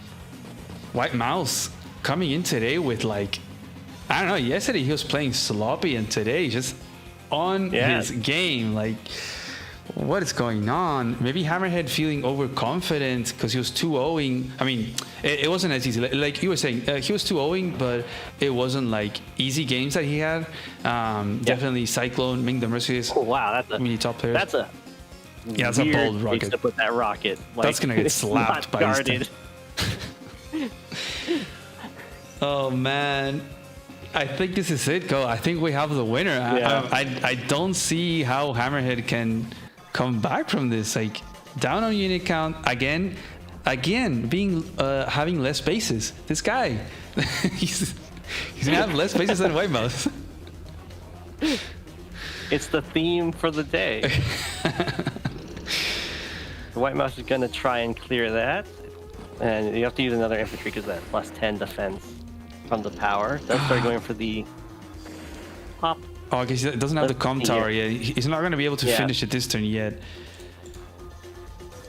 So what do you build from this base? Probably just an infantry, right? I think you... Yeah. Or mech. Probably just infantry, because this rocket is going to... But you probably go and slap it with a tank, right? And then you just make mech, tank, infantry. But I'm wondering is, do you give up on the comm tower capture here? Do you just try and kill off these infantry that Hammerhead has? So that there's like no way to lose anything over here? Yeah, just take out all that unit count. Try to... Yeah, move that off. Use the 7 HP to take out the 4 HP.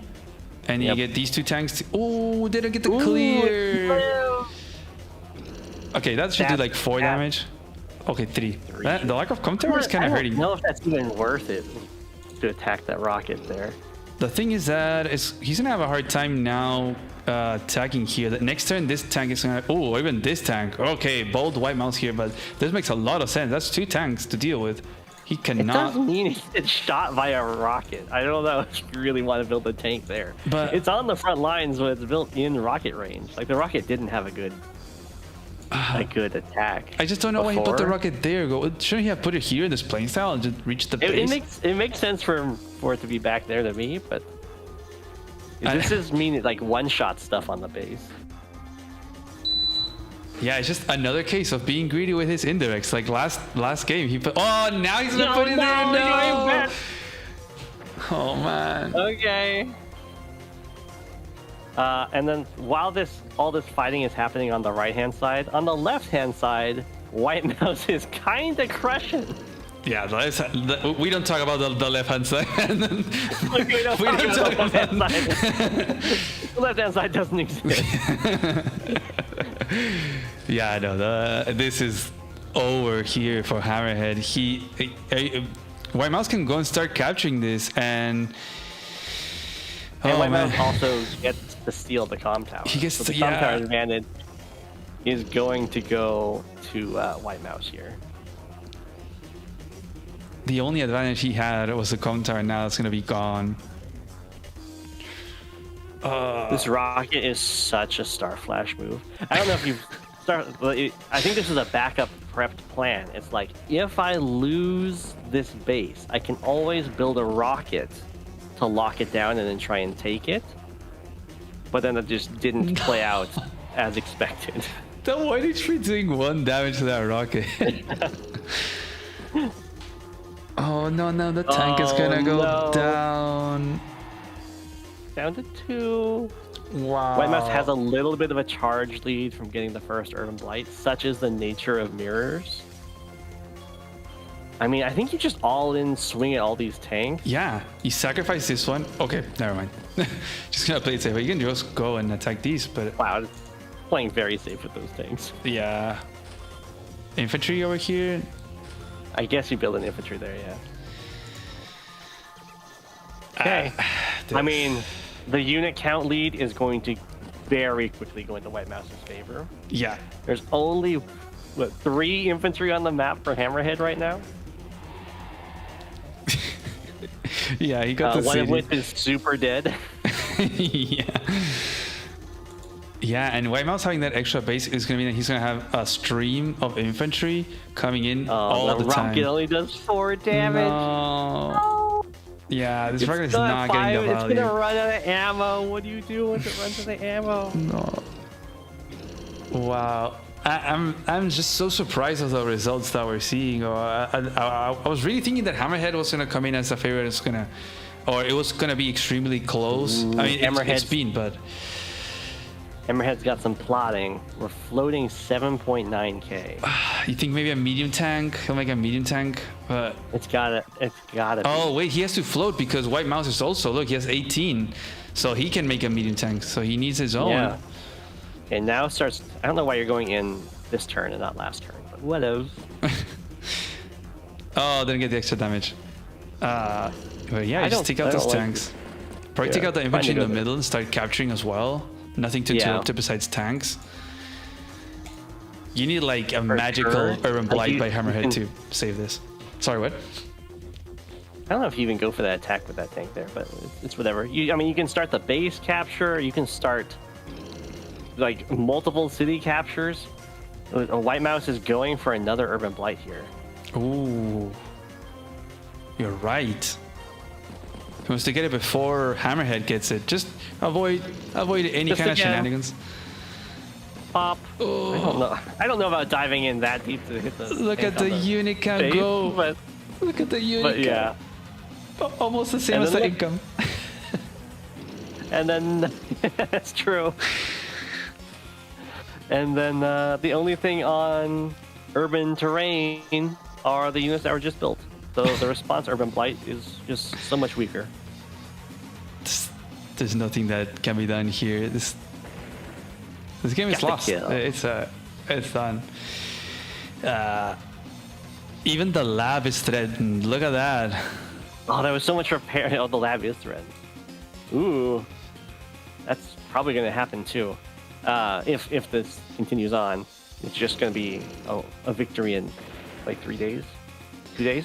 Yeah, I think he'll probably just keep on playing until the end because this is the last match. If White Mouse, yeah, it's just the end. You just be in 2 days because of the lab cap. Yeah. Yeah. Wow. Can't even get the medium tank because of all the repairs that had to be done. He could base skip. Yeah, there you go. Because he had base. Yeah. He had base blocks. He just did on the other one. Yeah. There's the medium tank, but yeah, there's nothing to stop this lab cap. There's only one tank that can reach, and it can just be body blocked. So, once the 4 health tank gets killed, and the rocket doesn't actually cover it here. So, the lab capture is inevitable. Don't attack with the 1 health infantry. Just sit on that city. Can he break through? I might be able to break through. No, okay. I guess attacking with it matters. These are at no, one. it didn't end up mattering. Tragedy. But yeah, you just take the lab here. That's GG. And that'll be. This will be Hammerhead's last turn. Nothing can reach the lab. And the power was just used. Yeah. Not that he had any chances to bring this back. Anyways, but yeah, that's just gonna close the game. First lab cap we've seen. In the last match of the grand finals, the last match of this whole tournament, what a way to win from White Mouse. Seen as the underdog by all of us. I know. Crazy. I was really surprised to see the power management in this match. White Mouse did a really good job. And that's something we had seen so much from Hammerhead. There you go. There's the sign. GG. Man. The kill to death looks so even, but the unit count is so distorted. Wow. GG. What do you think happened here? How does this happen like that? Let's see, it definitely looked like the opening played into this the setup. I think the rocket buy, I think that was a prepped response to losing the base, and I think it just ended up being really painful, especially how it moved forward. But I kind of liked the line the Hammerhead had of just charging in there and killing everything, and then maybe just taking out the base due to like a tempo lead. Let's see. Humida, I told you this map is super second turn advantage. Like right here, instead of building this rocket, I mean, even just building more tanks, I feel like the base gets captured, but also the problem is White Mouse manages to get the Urban Blight right there, right? Urban Blight on this turn, I guess, putting that tank on that city up there really ended up costing Hammerhead, because while it's like an amazing spot to be, it gave White Mouse just enough charge for this Urban Blight that completely breaks the game. Yep, it was devastating. Oh man, maybe we can look up a little bit earlier. It looks like they both went backwards for that capture. Oh, look at that. White Mouse went forward. White Mouse goes forward, Hammerhead goes back. It does give White Mouse definitely a little bit of a tempo lead over here. But what does White Mouse... White Mouse just gets more econ out of it. Yeah, it gets a forward city. I'm surprised that I would have thought the Hammerhead would have some sort of vehicle buy timing that comes out of going backwards with the capture, but it didn't look like that happened. Oh, man. I'll get to it. It was me all along. Well, that was amazing and extremely short. See, my prediction was correct. We were correct in the prediction. They keep up this pace, and the games are bam, bam, bam. Yeah, I mean, I thought it was gonna be 2-1. I thought perhaps Hammerhead was gonna win 2-1 as the favorite, but this is really incredible. And man, we can move on to the identity reveals.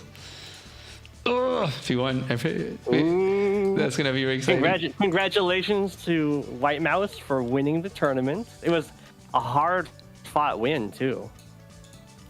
It really was. There were some games that were clutched out, and then very convincing in the mirror matches in this final, in the grand finals here. Oh, how does this work? Tell you who the winner was. It was me, the viewer. So, yeah, just like thoughts on the players before we know the identities. So Hammerhead had been so impressive, right? 2-0, first one against Cyclone, super close, getting the 2-0. 2-0 against Ming the Merciless, who I think it was Darth, no? And maybe we can go over who we think I guess it doesn't matter because it's going to show here. But 2-0ing also Ming the Merciless, and And White Mouse being clearly the faster player of all, I think is probably Raider El Caraman. But like being kind of, treading on water all the time on all the sets on the quarterfinals, on the semifinals, 2-0ing, getting the reverse sweep in the semis, and now in this one coming in so convincingly and just getting that 2-0 on both games. Maybe Hammerhead getting a little bit greedy in the first game with the RD positioning that kind of lost him the game, and I don't know what happened in this one, but I think maybe the rocket was way too much. I think the Urban Blight, I think it just snuck past Hammerhead, and I think that really ended it. I mean, the rocket would definitely cover all the fighting pretty well, if not every single unit got hit for 3 damage.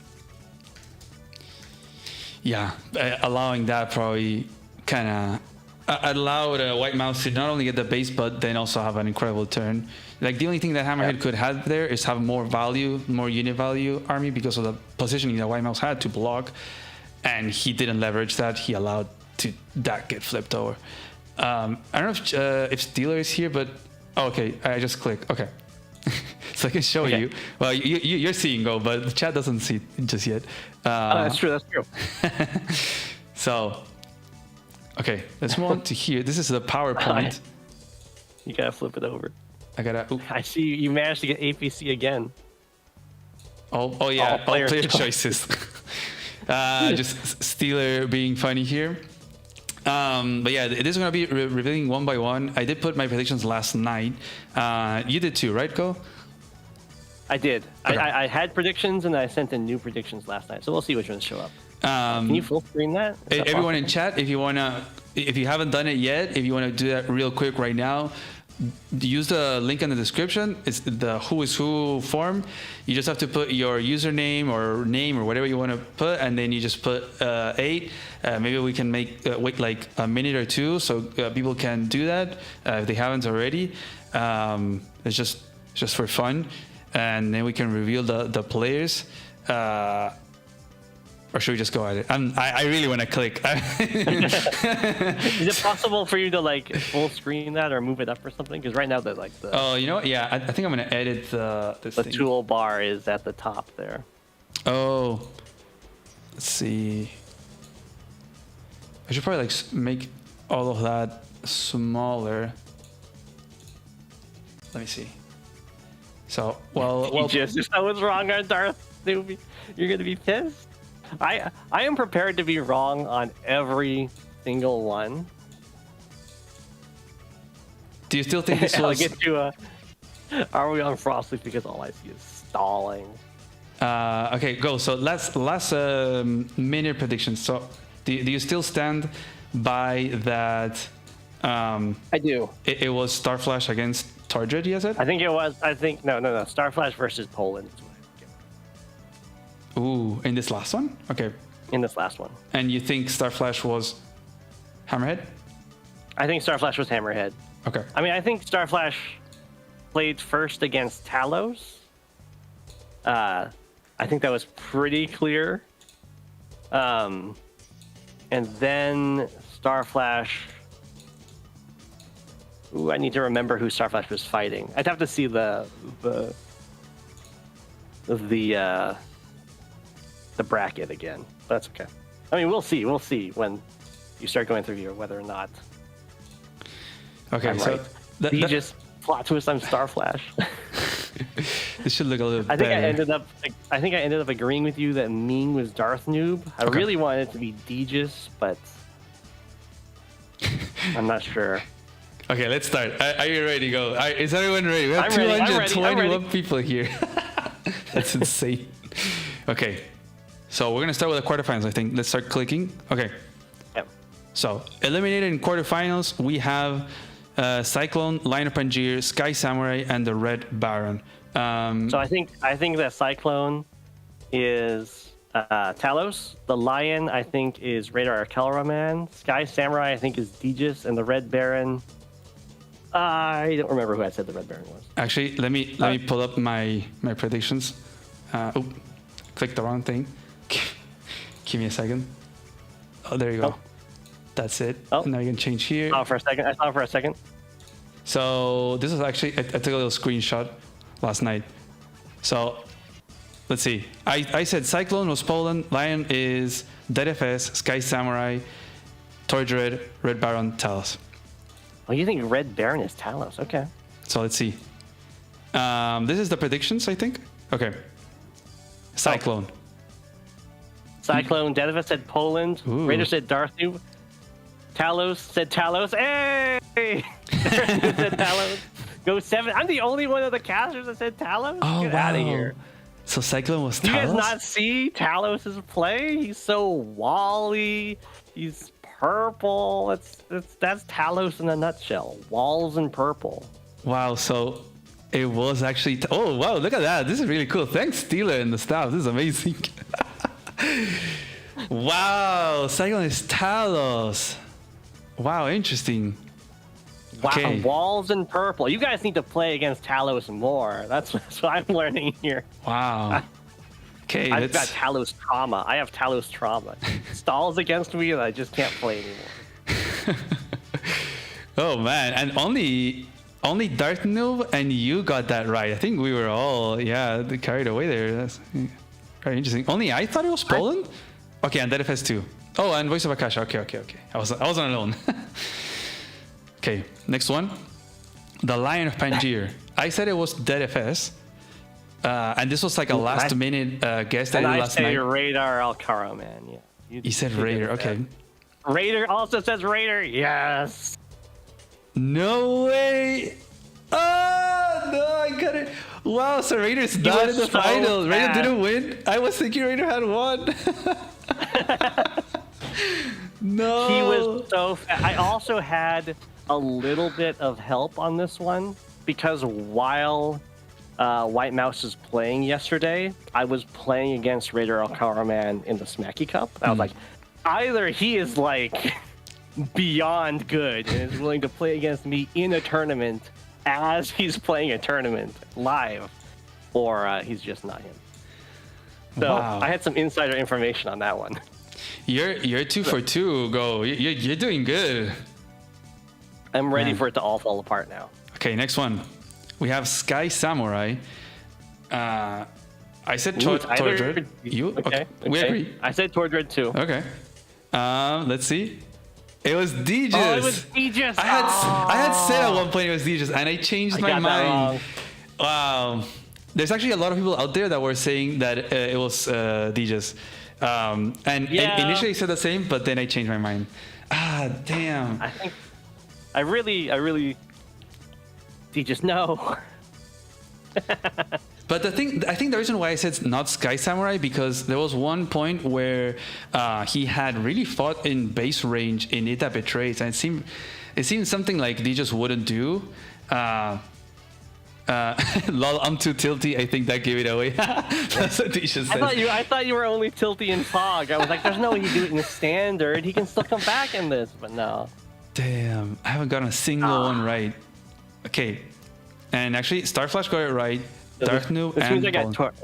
This means I got Tordred wrong. So hopefully I just swapped to Deegis and Tordred. So the Red Baron. I said Talos. You said Deegis. Okay, so yeah, you're wrong. Oh, it's Poland. I'm wrong. And I'm wrong too. It means 'Cause- right? But Talos it was- must be Tordred that's white man. Let's see. Poland was the Red Baron. Ooh, nicely done, Deegis. Wow, but the Red Baron was doing really bad with time, so I was surprised that was Poland. Wow. Wow. Okay. I had such a strong start. So let me actually look at the. So we can look at the bracket. That's what I forgot to pull up. So you can start to see who was facing who. So in the quarterfinals we have Poland, Raider, Deegis, and was it Talos, the Lion? Yeah. Okay, so those four. Talos was Cyclone. Right, Talos was The Cyclone. Lion was Raider, and then we had Deegis and Poland all got out. Okay, the bracket is not loading. Okay, we're gonna move on. it'll load up eventually. So next up we have the semis. We have Ming the Merciless and Desert Fox. I thought this was Darth Noob and Deegis, but apparently not. Let's see. Okay, let's start. It's not this Tordred. Is it Tordred? It's not Darth Noob. We all think it's Darth Noob, but Darth Noob doesn't say it's Darth Noob. And it. Wait, whoops! How do I go back? Oh, oh. Whoa! Oh no! How do We'll I go never back? know. How do I go back? We'll never know. Steeler, how do I go back? Oh, arrow keys. Okay. Arrow keys. Okay, there you go. Oh, no one got it right. It was ZFS. Wow. Man. ZFS. The unguessable. The unguessable. No one could pick something from his play. Like we were all pretty confused. It looks like challenge. Okay. Never mind. Nicely done, ZFS. Nicely done. So I can put this here. All casters thought it was Darth Noob. So I think you biased us, Humida. You were so convinced I it was know. Darth Noob. So Ming the Merciless was actually that FS. Wow. Wow. Man. Oh no. And Desert Fox? I'm already confused as who we have No, left. I said this was ZFS.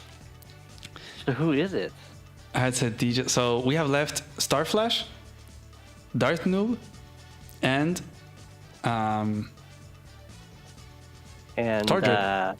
Tordred. So is this one Tordred? Darth Noob? No one thinks it's Darth Noob, but another Enigma. I was having a hard time. Wow. ZFS and Darth Noob were definitely the ones I had the hardest time placing. I was trying to figure out who was really bad with time management. I thought ZFS would be, but it doesn't look like that's the case. So it was Tordred versus Starflash. It was Starflash against Tordred. Oh man. Best guesses. Darth Noob had the best guesses. I had the best guess. I only had 2 wins. Oh my gosh. Oh, look at that. From the viewers, Solo Quest got Solo 2 of them Quest. right. That was Nicely the best done. guesser out there. Wow. Good job by Darth Noob. He clearly knows how people play. That's very interesting. Darth Noob had the advantage of knowing who Darth Noob was. That's what I'll say. Oh, does this mean I'm wrong about Hammerhead being Starflash? What is this? Wait, yeah, because we thought the Hammerhead was Starflash. And it says I have only 2 correct guesses. But so the finals was Starflash against Tordred. We just have to know which one was I which. said the Hammerhead was Starflash, so if I'm wrong on that, then Hammerhead was White Mouse. Or then Starflash was White Mouse, which would really surprise me because of some of them. I mean, it doesn't surprise me too much in like the finals, but in the previous games, I was surprised with some of the moves. You ready for the next? I have no idea what is on this PowerPoint. So Funny I'm looking- observations. Let's see. Okay. What do they have? Comments from people in chat. K Mardex saying, this whole time I forgot they were using fake names. LOL, I was wondering who these 2 people were. Poland saying, it was Raider 100%. I'm convinced I know how people play. White Mouse was not Raider. Same. I was so convinced, man. Literally, until a few minutes ago, I was convinced that Raider had won the whole tournament. But wow, that's crazy. Zero Death Mob says, it's kind of obvious that Sky Samurai is Starflash. If DJ Sky Samurai, I will unsub. Oh no!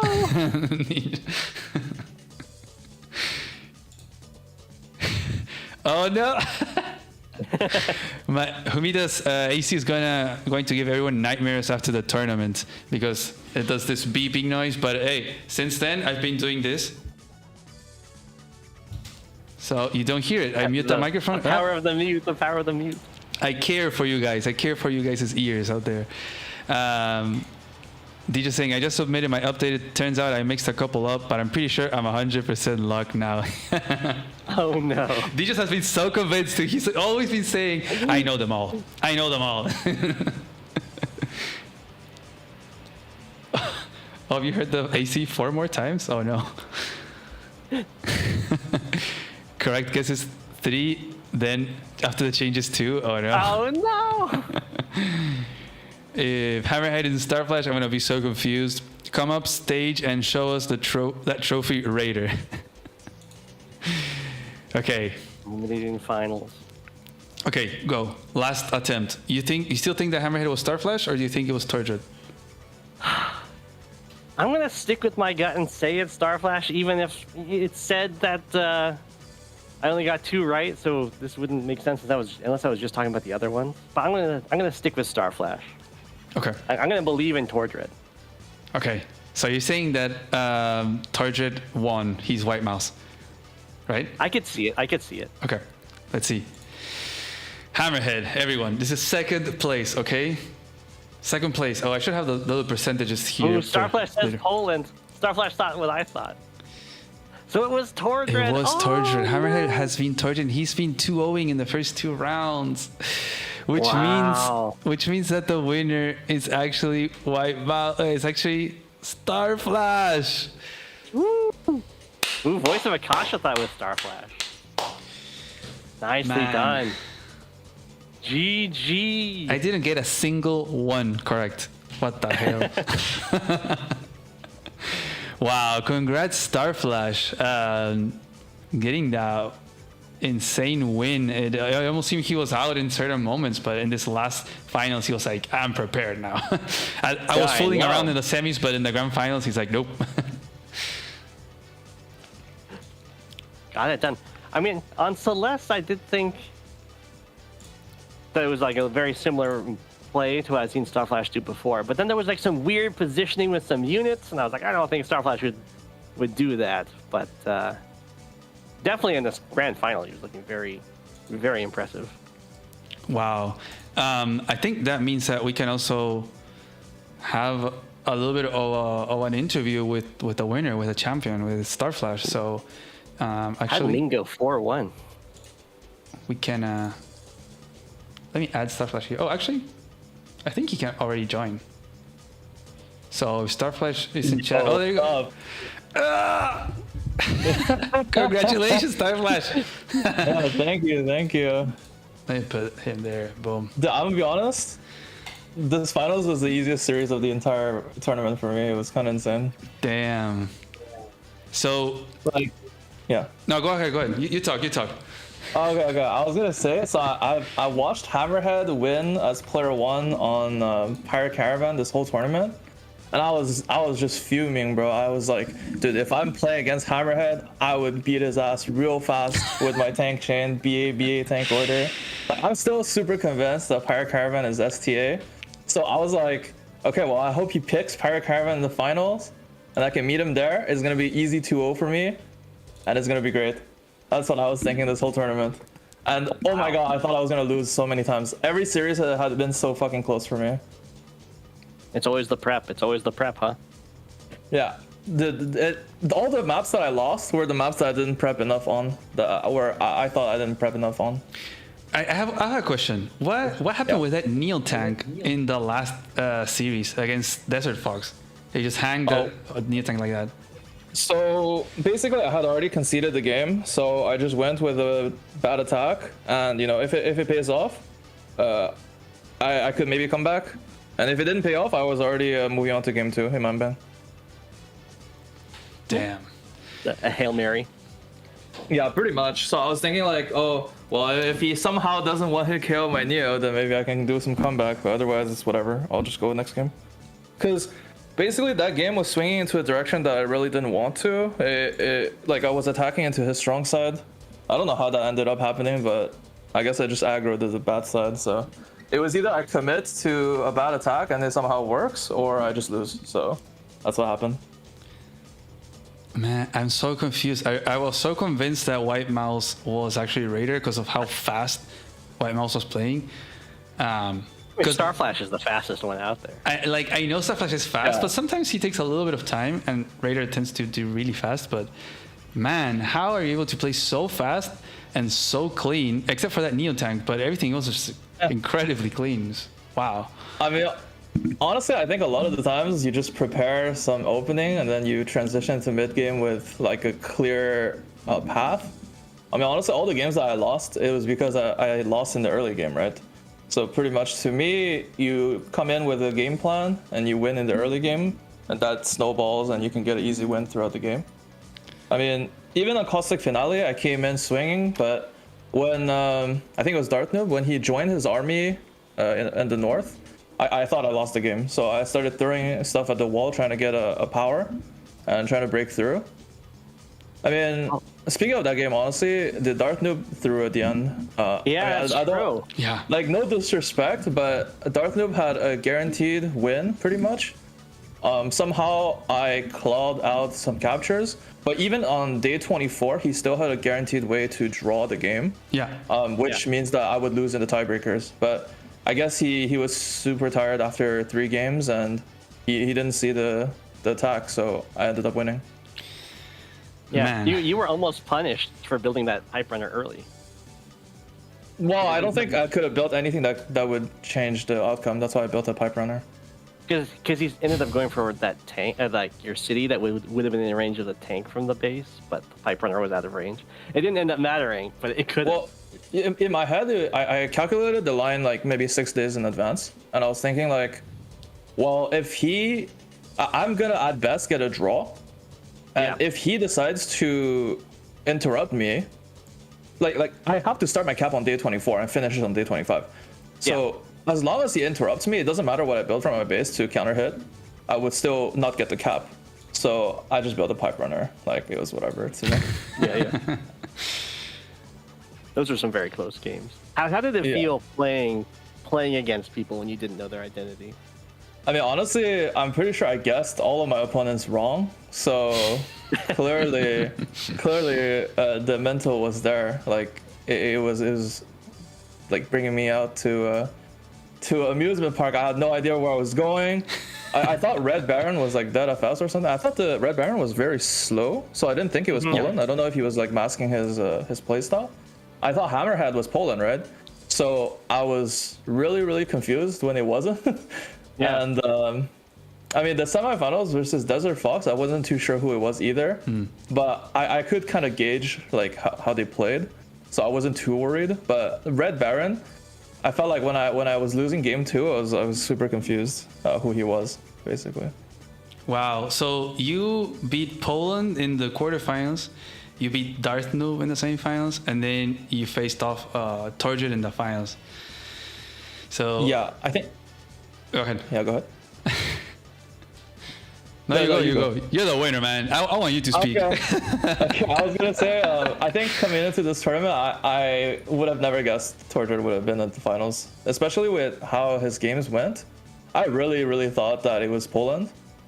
I mean, he was playing fast and he had some like prepared ideas, which I thought Torjit was just gonna YOLO the tournament, so I really didn't think that was gonna happen. I'm gonna be honest, because I respected Hammerhead so much, like in my mind, if we, because I didn't prepare 140k ways to die or whatever that map is called. So if we play that game as a tiebreak on the finals, I was gonna copy Hammerhead's opener. Oh, really? Yeah, on Cold Flame, that infantry that does the back cap from the 1 base and skips straight to the airport, I copied that from Hammerhead as well. So, and I won 2 games on Cold, or 2 or 3 games on Cold Flame, so that was all thanks to Hammerhead. Yeah, so I was planning, I copied and was planning to copy a lot of things from Hammerhead because honestly he had great ideas. Like that rocket, I thought it was pretty insane idea. Me and the people who helped me prep, we looked at it a lot, and honestly we thought that it didn't work out that well that game. But when Desert Fox built the rocket in the semifinals, I was like, oh no, how am I gonna deal with this? But it ended up working out for me when I built my own. Yeah.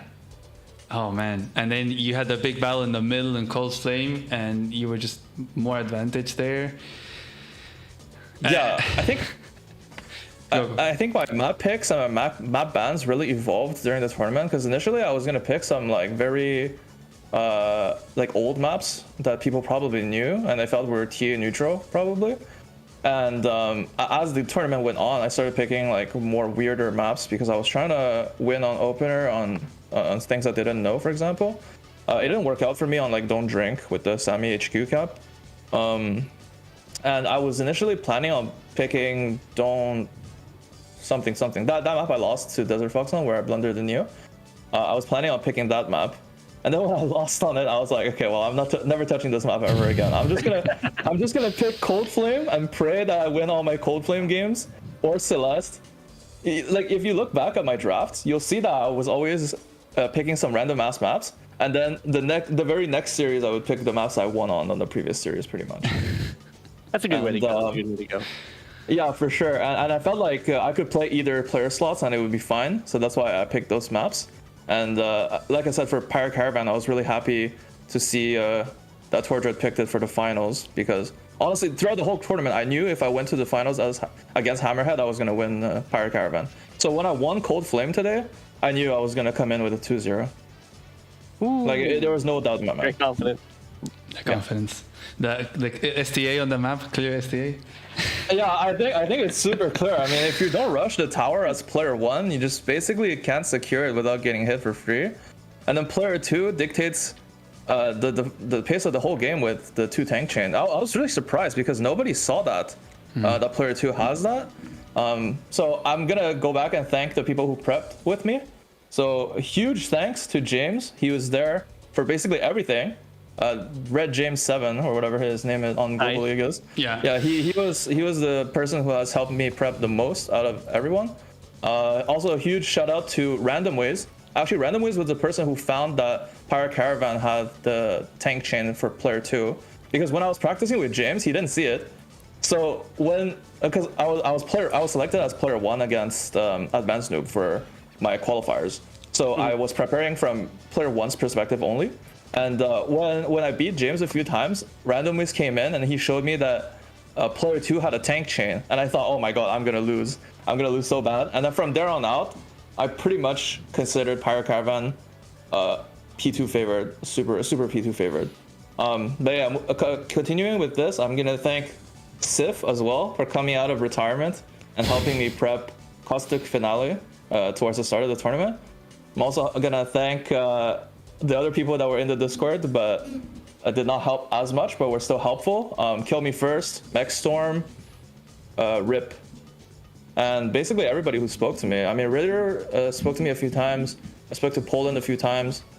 I would have never expected Poland to be in the Red Baron, but I did think it was kind of weird because I told Poland that I thought Pirate Caravan was STA, and Hammerhead picked Pirate Caravan and played player 1 every time. So. I was a bit confused for that, but I guess it makes sense in hindsight that it wasn't Poland. Yeah. Man, you had a whole team backing you up, huh?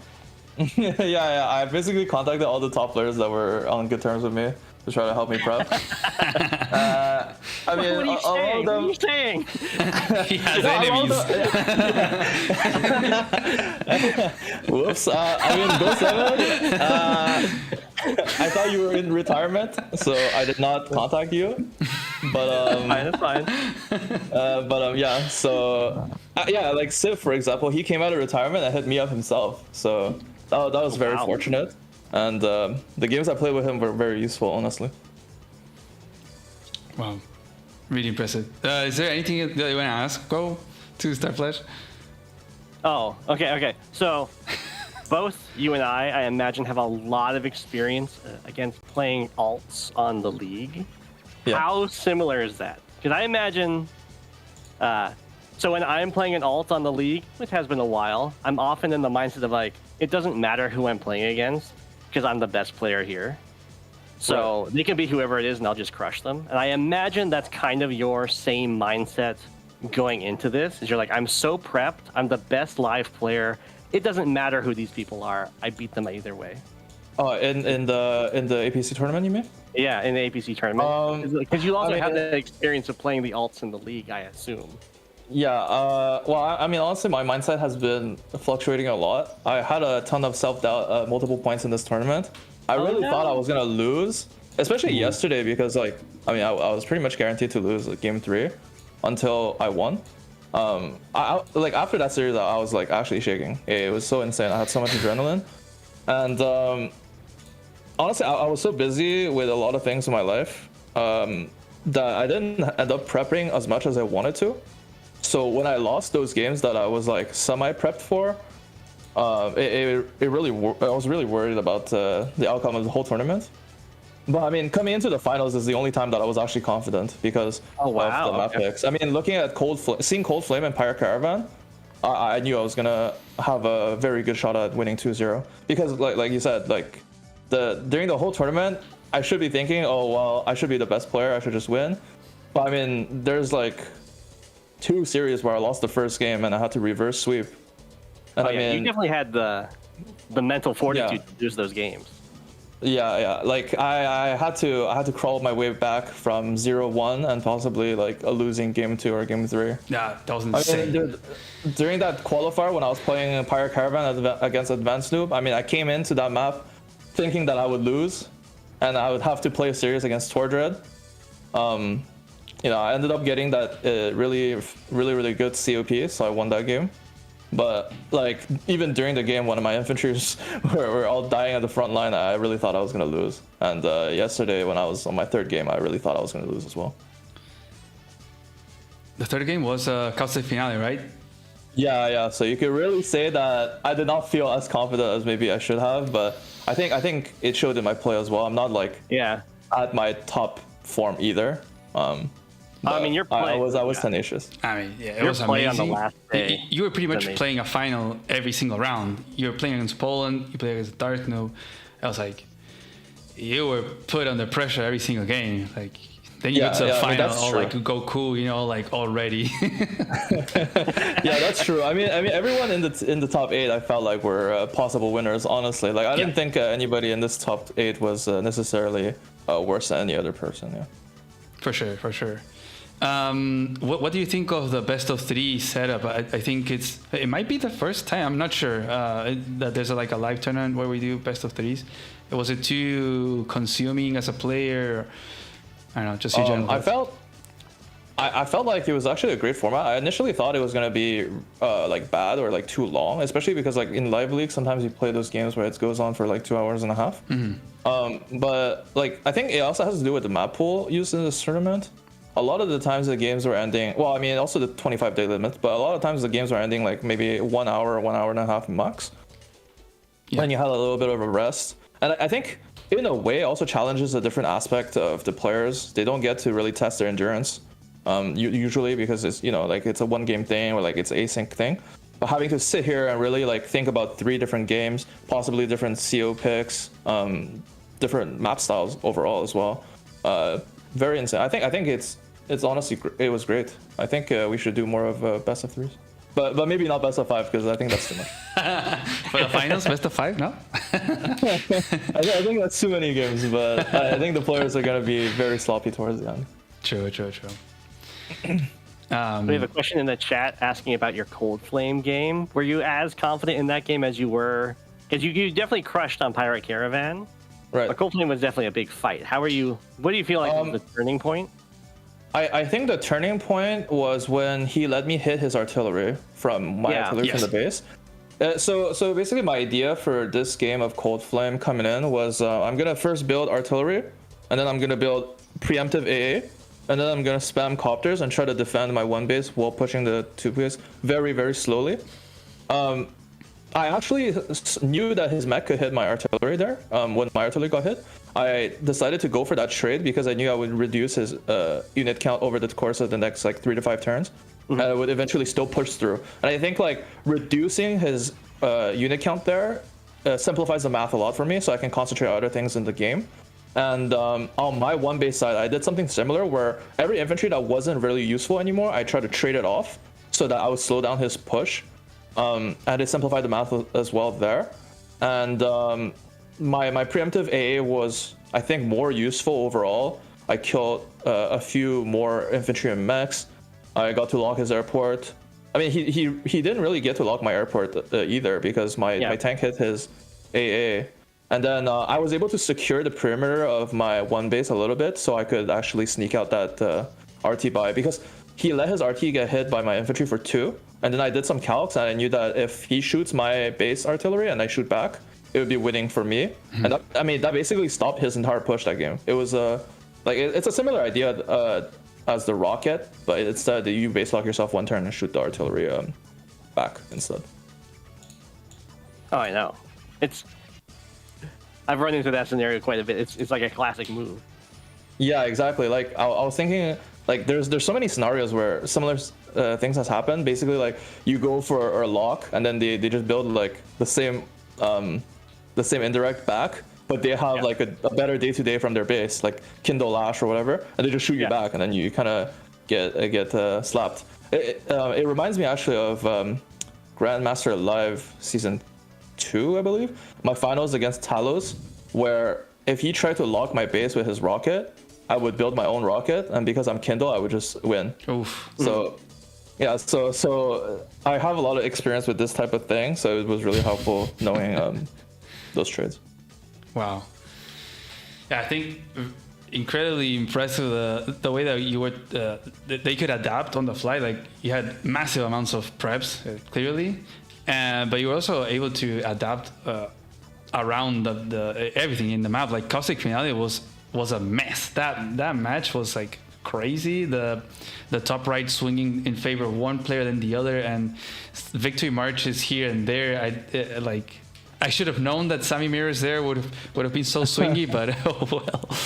Yeah, the Sammy, dude, that game was so insane. I mean, especially after he joined his army, like I said, I just felt so desperate. I had to do something top right, and I mean, my victory march was like kind of good, but kind of bad at the same time. I felt like I had to, because otherwise, if he consolidates his position, he just gets a free push onto my HQ, and if he gets the VM timing, then I just die. So I felt like I had to sacrifice my units, get that power charge, and then hit him so I can split his army somewhat.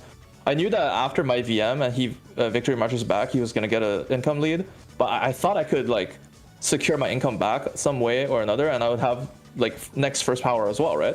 But after that, he played very well, and honestly, at some point I was like down 10 unit count, like it was 30 to 20 or something like that. It was really hard for me to get anything. But I think he was trying to move his big army as a ball too much, and because of that, he wasn't able to secure caps across the board throughout the game. And towards the end, I had a better optimization, like I said, like Voice of Akasha said, and I think he really got tired at the end of the third game, so he missed that because I was fighting for my life, dude. My brain was on overdrive at the end there. I was sweating, I was shaking, but I think he was just tired. He was his brain was becoming mush because of how long he'd been sitting there and playing. Yeah, I think he had put a comment just now on YouTube, me like, yeah, like, man, I was just exhausted by that game 3. yeah, exactly. I saw that comment from Dark Noob as well. Man. Okay, any last things that you wanna mention before we can close out the stream? Yeah, so I was gonna say, don't forget, I'm actually faster than El Caro Man next time. That is definitely I keep that on my notes, man. Like, you played so freaking fast. What the hell? 20 minutes in the bank sometimes. But yeah, I came into today preparing that line for the interview, but I forgot. But anyways, yeah, thank you for your tournament. It was honestly insane, and I think the format was great. I mean, all the participants seem to have enjoyed the format and the games as well. I think the map picks overall were pretty good too. I mean, we had some really crazy games across the board. And thanks for all the casters. I mean, I also got the cast. That was very fun. I hope we do more of that. And also, I was gonna do a celebration stream next week, but I might end up being busy, so we'll have to see. I'll have to say something in Discord at some point, maybe.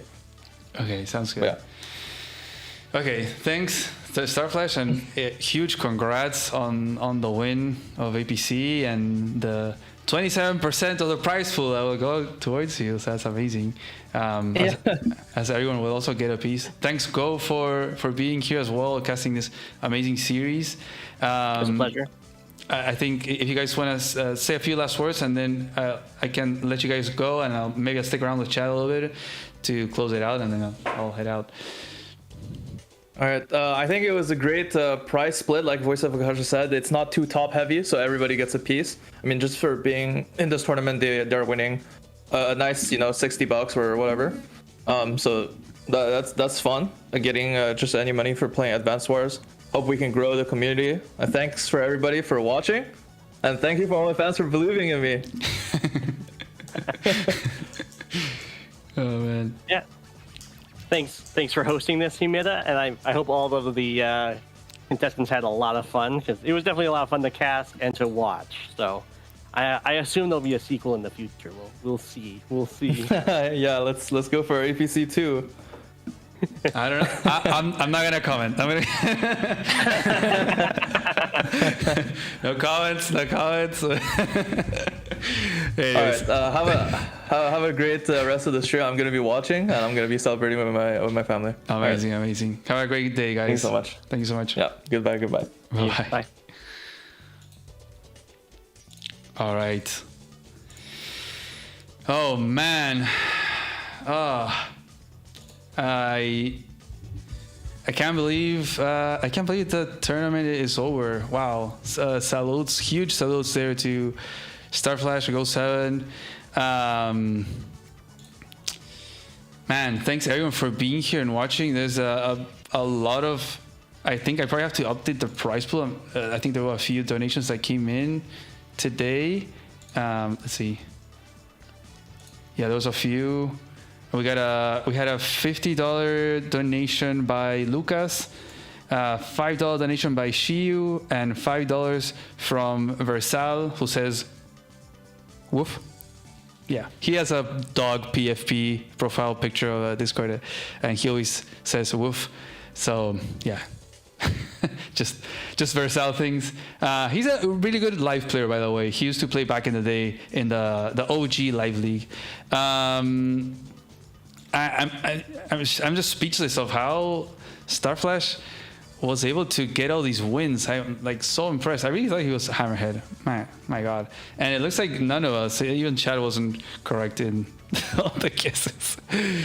I do have to thank a lot of people though, like Steeler has put in so much work into this tournament, just like out of his heart. Just did the whole interface that you guys were able to see of the map picks, but that was like for us to see. There was like a back end where like the players could go and pick and snipe, and it worked also for the qualifiers.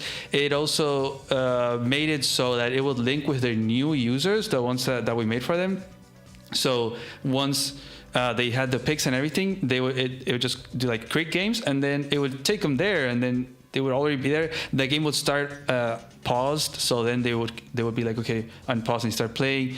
Still amazing. Also coordinating with the players themselves with their hidden identities to be like, hey, you play this day, you play that day, and kind of hey, like herding them around, to like, hey, you have to start your game, like 15 minutes before, an hour before, like, hey, you gotta start your game, boom, boom, boom, kind of. Communicating like that, it's a lot of work, it's a lot of time. He also works. We all work, and we all do this because we love the game, we love the community. It's amazing that the viewership has been so big, and the donations and the players, and it's crazy. But I'll get to that in a second. I just first want to give thanks to all you that helped. Steeler, the staff, that's Conton, Habits, JJ, Bomb, all helped with, in general, things of organizing the tournament, carrying out the qualifiers, the main event, helping with picking the third maps, coordinating with the players as well. I think most of them, except Bomb, knew the identities, so they helped coordinating there. There was a lot of early help back in January, guys. This tournament was in my head since January. I had that idea, and I had talked about it really early on with Starflash and Habits, and then a little bit with Walker and JJ. All four of those were like the early helpers in this tournament. Just I was bouncing ideas around of what this could be, doing more than just best of one. For that, it could be a best of 3, best of 5, something like that. Doing qualifiers, and then doing the brackets and the hidden identity and the map, all those kind of ideas that are, I think, pretty new. I mean, someone would have to fact check me here if there was another tournament where they get to pick the maps or stuff like that, if there was a best of 3. There's just a lot of things that were very new here, and it was a huge ambition to do. Also, Voice of Akasha helped a lot, just consulting maps and tiers and TA as well. So he was a huge help there. The players themselves, all 12 players, amazing, super cool, cooperative with playing. They were kind of slow on the qualifiers. I'm not gonna lie. They really took their time in playing their freaking games. They had like 6 weeks to play, and they played all of them. You guys, if you've been here from the beginning, you probably remember they did not play for like first 2 or 3 weeks, and 80% of the games were played in like the last 2 weeks. So, but anyway, they've been awesome, amazing. All bangers, all sets were amazing. So thank you to all the players, all 12 of them. The co-casters as well. We had 5 different co-casters. We had Voice of Akasha, we had Plague, we had Add-Ons Warrior, we had Fluffy, we had Go7. We even had Steeler for one match, covering for Plague, who was still sleeping. So thanks to all for helping, for being here and creating this huge this tournament, this moment, this event, and everything. It's been amazing. Also, a silent helper or collaborator that I have to thank, and this might be a little bit cringe. My girlfriend, shout out to Angie for supporting me. Whenever I had to take a break between a set, I was like texting her, and she would like, prep, like she would make a sandwich or something, or just was always there. So thank you so much. I love you. And then, of course, last but not least, to all the viewers, all the donations. It's been amazing. Just hitting like 200 and something viewers today. It was insane. The donations. I swear, guys. I was like, I'm gonna start the prize pool at 500. Like, I'm just gonna go out on a limb here and just put $500, which is a lot of money. I was like, I'll pay it off from YouTube ad revenue in like, I don't know, a year or two from now. Because trust me, it does not give you a lot. But I was like, I just want to do it. I just really want to push the boundaries here. And I wanted to start with a prize pool that was somewhat appealing to players. I know it's not a lot, really. If you start dividing it in pieces to players, it's like $10 or 20. It's like, eh. But the community really coming out here and it being super supportive with the donations, making that to get to freaking 3K. I was like, okay, 1K is my objective. That'd be amazing. And initially it was only going to be for the main event players, but then it got to 1K. I was like, okay, guys, I think the donations are awesome. 1K, we can give a little bit to the qualifiers. So this is what I said, and that's what I had. That it's been since the very beginning. It was that the 2% for qualifiers, 10% for donation to the site, all that kind of stuff. Why don't I have it here? I can show it. Let's see, where is it? This one. Boom, there you go. That's the percentage. And then it's like, okay, 1.5K, and it got there. Then it's like, okay, 2K at maximum. That's crazy. And it got there, and then it just kept going. After 2K, I was like, okay, it's not gonna go up anymore, right? Like, that's it. And it went up to 2.5. It went up to 3K. I have to update those little. I think it was like 100 more or so donations. No, like 50, 60. Okay. So yeah, I'll have to close out after the whatever I get charged in transaction fees by PayPal. We'll see what the final tally is of the prize pool, but. Thanks for all the support. The donations have been amazing. I think it definitely, like Starflash was saying, I think it's definitely really nice for the players, for all of them to be compensated. So it's kind of like staircase, I don't know why I have my AirPods here, but staircase kind of thing. Everyone gets rewarded at 2%. At 3,000 is what, $60 for the ones that you played 4 games in the qualifiers. Maybe you lost all of them. You still get $60. That's not bad. And I think it's. It's not huge, it's not life-changing or anything, but I think it's a good start, a good trend to start, I think, as tournament organizers. Maybe the next tournament that happens, we'll do the same thing, and we can get that ball rolling so we can grow the community. I think making players compensated even for participating.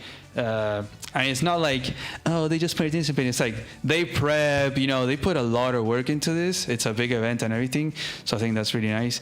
And as they move forward, 5th to 8th place, they get 5%. That's going to be like, what is 5% of 3,000? Like 150. So that's not bad for losing in the quarterfinals. The semis will get 10%, so we'll get $300. The two that lost in the semis, and then 15 for the second and 20 for the first. Almost a double increase in second place to first place. I hadn't realized I had set it up like that. And then 10% to the site donation to help with the servers and stuff. Yeah, amazing. Yeah, I can't run tournament without players. If you guys have questions for me, I will definitely stick around for a while here. If you guys want to shoot me some questions, we can chat a little bit. I was thinking of posting a video later on this year to kind of go over like, I don't know, thoughts of the tournament and everything. Man, crazy. We have Kelvin Torres here saying that the next one should be Fog. There are a lot of great games. Isn't it kind of tricky to spectate Fog though? Live Fog? I don't know. Maybe that got fixed or it'll get fixed. Yeah, just so you know, the amount of people that have been involved in this tournament, from the organizing, from the players, from the viewers, from the donations, just everything has been massive. It's been something that I was thinking since January, an idea that I had. And as I've mentioned before, the hidden identity is not something that I came up with. It's from Age of Empires 2. T90 official is a commentator, caster there, and he has this hidden cup tournament. So they have that gimmick. So I just wanted to have it here because I thought it's really cool. It's like one of my favorite tournaments out there. And luckily it worked out. There's been so many problems along the way, so many hurdles, and I don't know, just technical problems or problems maybe with other people. I don't know, just like problems all around the place. Like it's just all-encompassing problems everywhere that I've had and we've had to deal with and struggle with, but we were able to come out ahead and I think give a really awesome tournament. I'm really pleased with how it came out. Like it surpassed my expectations, and it's not easy because there was, it was a very bold idea, a very bold tournament. Best of threes. That's weird. That's a long set, but it gives you the chance of comebacks. It gives you if Starflash wouldn't have had that reverse sweep on the semifinals, if he would have just lost in the first game, then he wouldn't have made it to the finals. Like, it gives you that chance of reverse sweeping, of having more prep, of having a map pool, so people can prep on different ones and pick the ones they like better, and like you can strategize a little bit more. I think that's cool, instead of just having one map and then just prepping that one for that one single map. Having 12 players qualify, the hidden identities, it's a lot of things, one stacked over the other. It's like a lot of challenges, and it's really come out, like it's really surpassed all of my expectations. Of course I have to say, and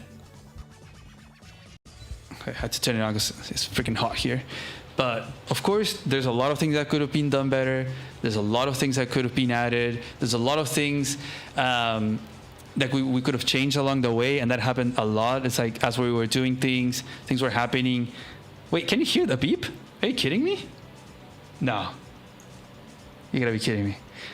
But there were multiple times, countless times that we were like, or I was getting suggestions or complaints, or like, oh, that sucks, or oh, we shouldn't do that, or like, why don't you do that, or oh, that's not a qualifiers, that's a whatever. Like, so many things, and there has been a huge amount of love and support from a lot of people, and that is amazing.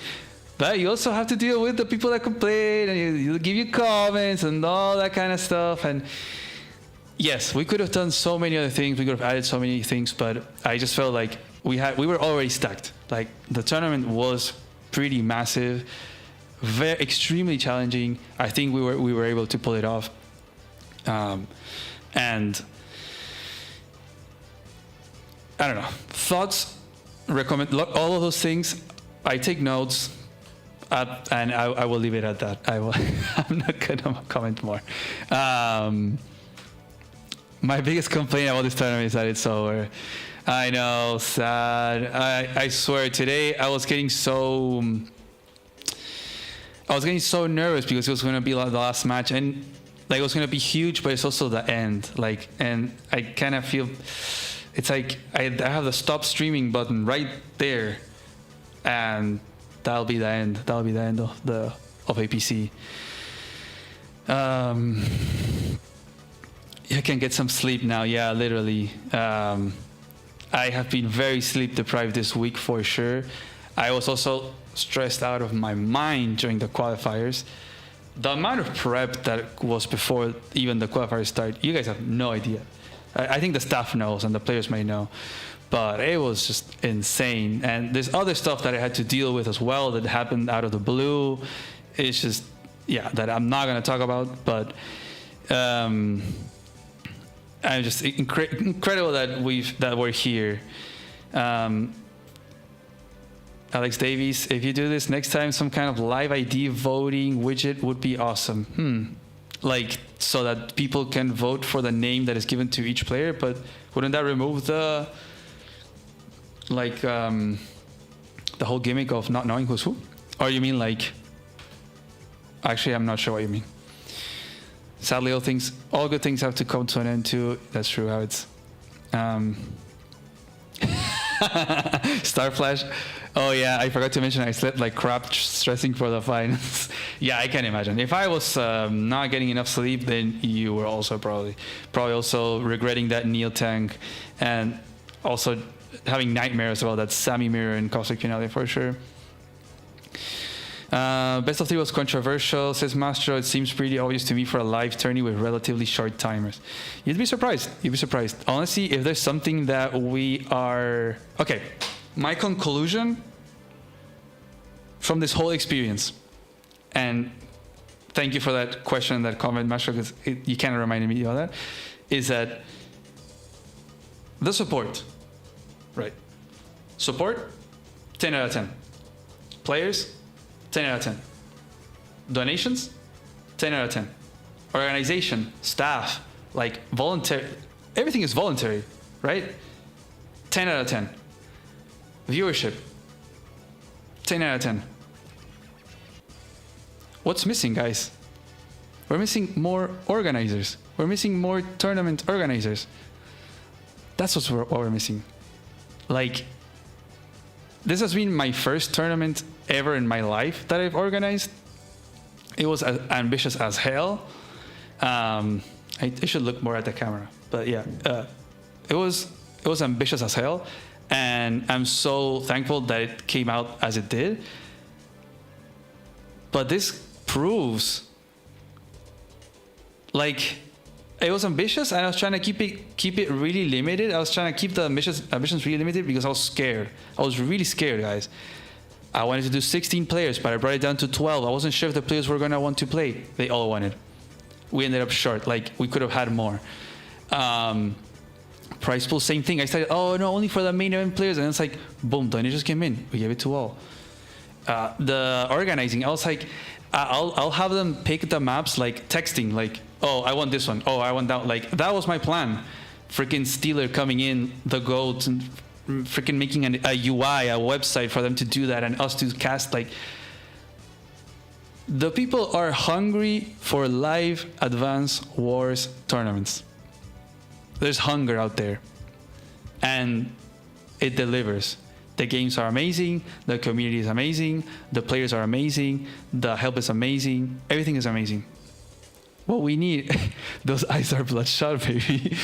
We were missing more tournament organizers. And I have JJ putting the crying emoji. We love you, JJ. But we need more live tournaments. And I know, believe me, I know it is a huge investment of time and energy and prepping and everything to do it, but man, it's rewarding, and it really is what we're missing. We need more. I would love for more content creators to create more live tournaments. Like, hey, I've told Semi Original Guy, if Semi is here, if you're listening, you know, come on, He's posting a live league game every single day. I don't know how he does it. I have no idea how he does it. He is a busy guy too. I wanted to have him co-casting here, but he couldn't. He has like no time available whatsoever.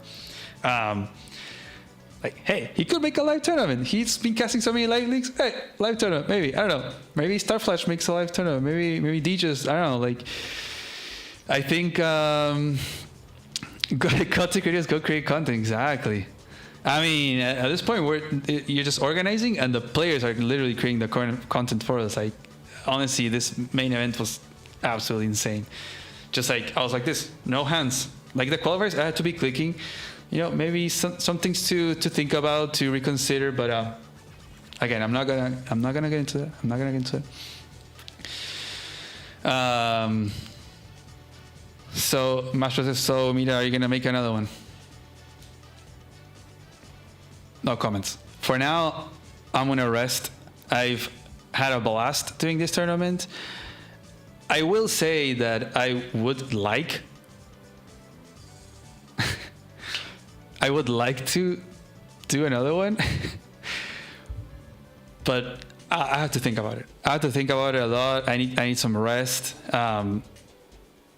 Yeah, like I would also love to see other people make some live tournaments. Oh my god. No comments, but keep your eyes peeled. Man, I really want to record a few videos, but I'll be posting the content of this tournament as their standalone videos, each set, boom, boom, boom, boom, as I usually do, 2 per week, which is already a lot, but I think I have the content set for the rest of the year. I need a big old break. I need to get some sleep back.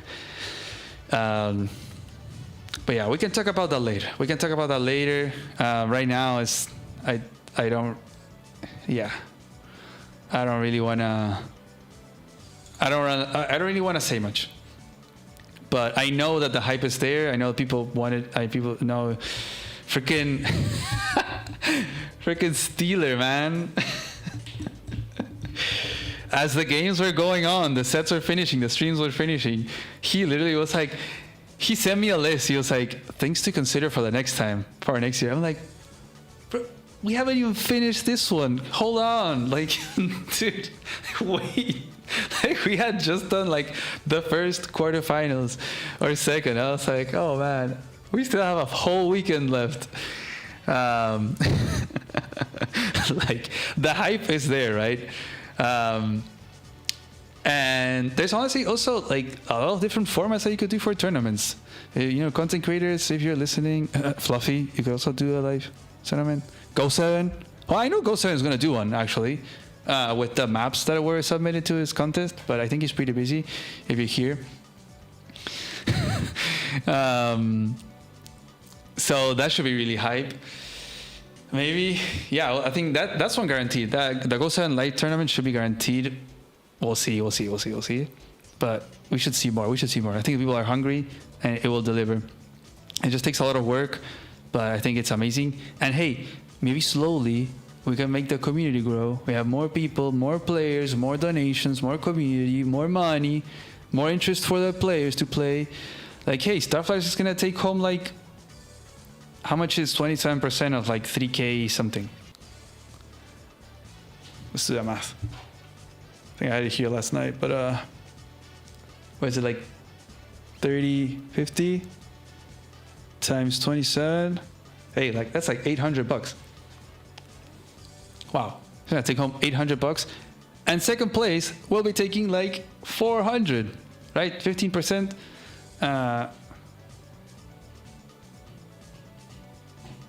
Yeah, 450. Look at that. For second place. So Torch is going to take home 450. And then third and fourth are going to take 300. Like, that's amazing, right? For third place.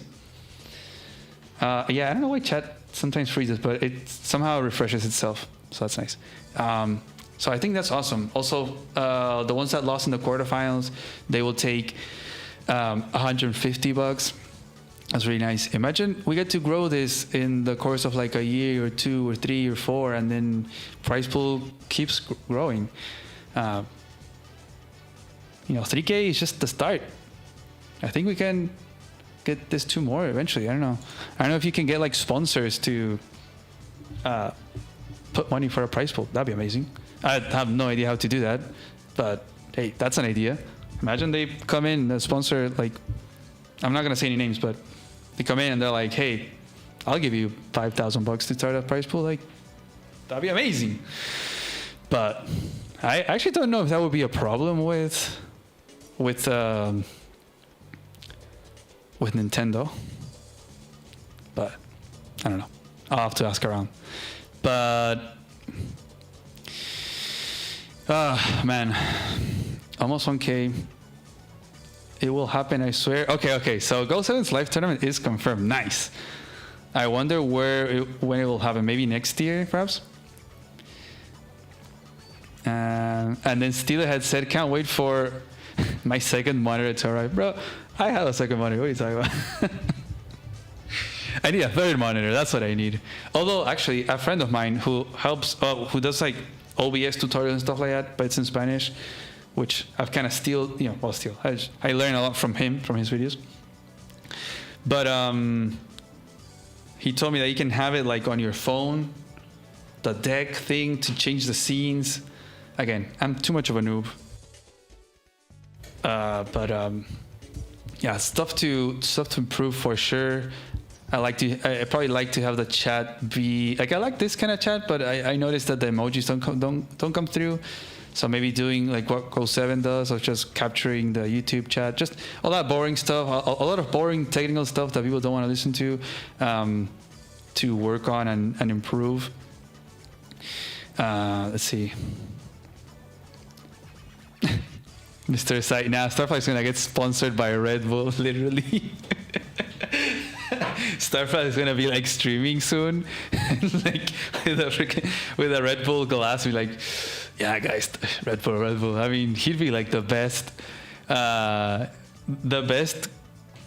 player for Red Bull, really. Like, the most fitting. Plays super fast, freaking wins everything. This guy, man, he plays fast, preps, adapts. What a beast. Just play on rebalance mode with custom armies. Hey, rebalance mode would be really hype. Nintendo sponsoring APC 2 and making Advance Wars by Web official. The second part of that, making Advance Wars by Web official by Nintendo, would be like the dream. Do you guys think that would be possible? I've talked about that. Not here, but with other people. It's like, that would be nice, right? If they come and they're like, hey, we like Advance Wars by Web, let's make it official, and then like, I don't know, we can get the freaking devs paid, and just get this growing much more. The risk of tryharding and greed is partly why on-site tourneys don't offer money prizes, to be honest, by JJ. I think the reason of the money prizes on site is more so to not get in trouble with Nintendo, but I might be wrong. I don't know. You probably know better than I do. Mastro, yeah, this was great for everyone except you, maybe. You overworked yourself and also went minus money. Nah, I'm not going minus money. I mean, I work full time, so like I'm okay. I'm okay. The YouTube generates a little bit. I can actually check, but I knew that the $500 that I put were going to be covered by YouTube eventually. Plus with the help, and there's a fruit fly here. Let's see.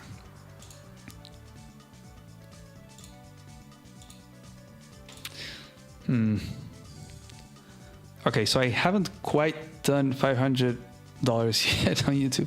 Man, yeah, don't start a YouTube channel if you want to live off of it. At least not just now.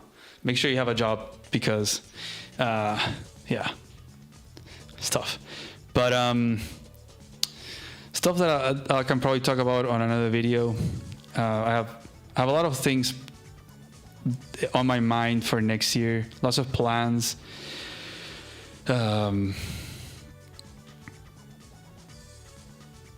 You don't think Nintendo even knows this site exists? I'm pretty sure they do. Or at least someone knows.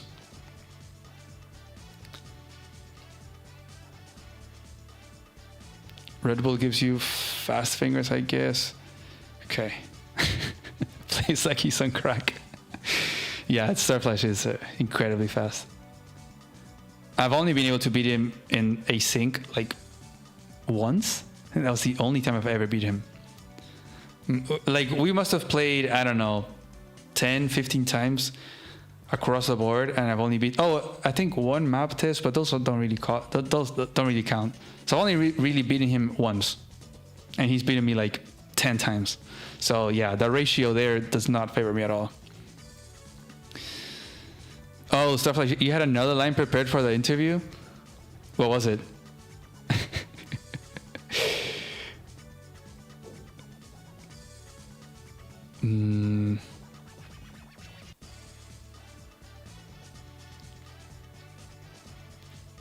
Yeah, I guess you guys have a point. Nintendo taking the site, I mean, it depends, right? It would have to be like a good partnership in some sense.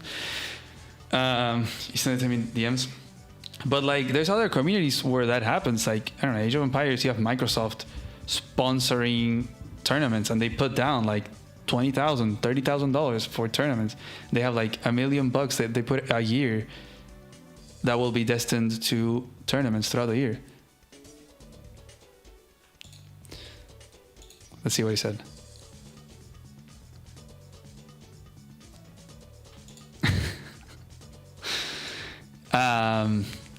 Okay, so Starflash says, this is gonna be cringe, me reading it out. I don't know why I can't take compliments, but he says, thank you for organizing. I always knew you would be a huge boon to the community ever since the first time we spoke. I forgot to say this during the interview. Thank you, man. Thank you. Means a lot. I feel like we have an amazing community. Yeah, this tournament was amazing. I'm so happy. I'm kind of sad that it ends, but I also kind of needed it to end. I think it was a nice conclusion. We had like a nice arc. Yeah, very, very, very rewarding. I'm gonna have to. I mean, I still have work to do. I still have to you have to distribute all the prize pool out to the players. So that's gonna be a lot of work. Edit all the videos, post them, schedule them, thumbnails, titles, all that good stuff.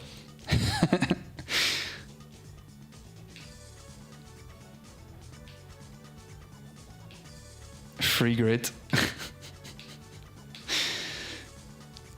Great job hosting Omida. Only found it this weekend, but really enjoyed the semis, finals. We'll definitely be around if it happens again. Nice. Thanks, James H. Thanks everyone for being here. Let's see if you got. Oh, I can pull out chat. Okay. Whoa. I'm making a mess. Guys, no. Why do I suck at this stuff so much? Okay. Okay. I think I fixed it. Okay. Oof. Astaroth, the craziest game is still the Triple T Copter. Yeah. Actually, I thought I was so convinced with my predictions. Let me update the scoreboard here, because I'm confused as to who was facing who. Desert Fox had lost 2-1. And then White Mouse wins 2-0. I can show you the screen as well.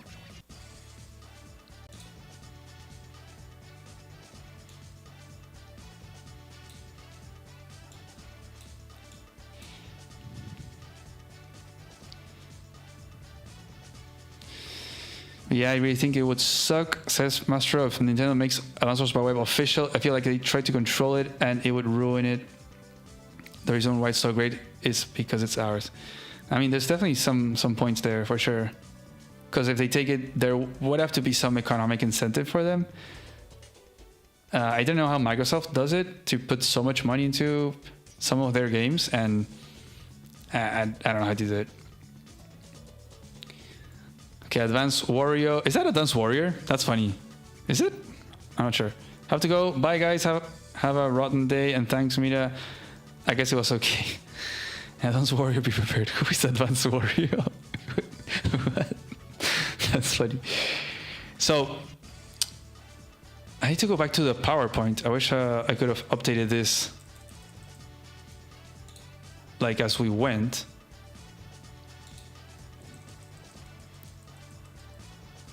Okay, so let me show you guys. Whoa, not this.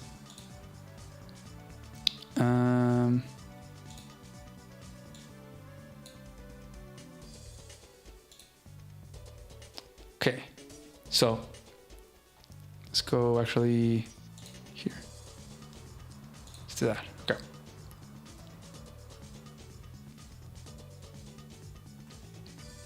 Where's the... There you go. Okay. So we had this was the bracket, right? So we had Hammerhead was Torrid, Cyclone was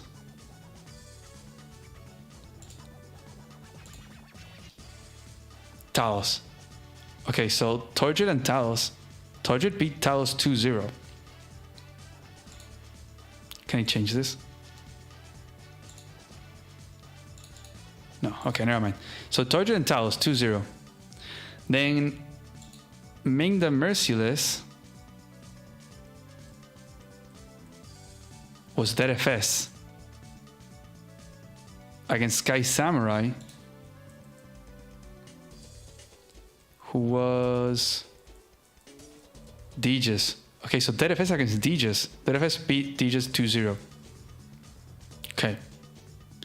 I mean, Ming the Merciless in that first set played insane.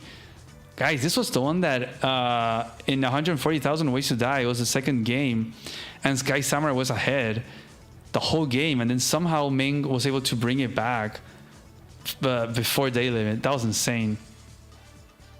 That was like the only thing that I was like, is that Deegis maybe because of the tilt and just like resigning a little bit early? He could have maybe swung it back, but understandable though. And then the first match was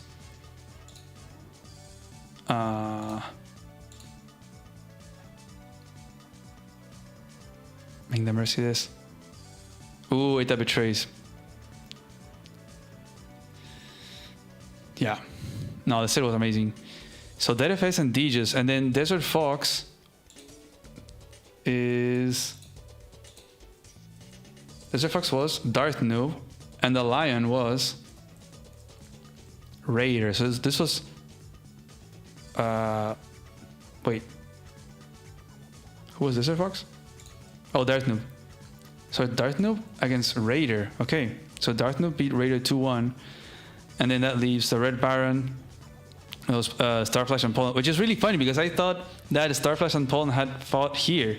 I thought it was Starflash and Poland, Hammerhead versus Cyclone. And they still ended up fighting each other, but it wasn't those players, it was these over here. That was really funny.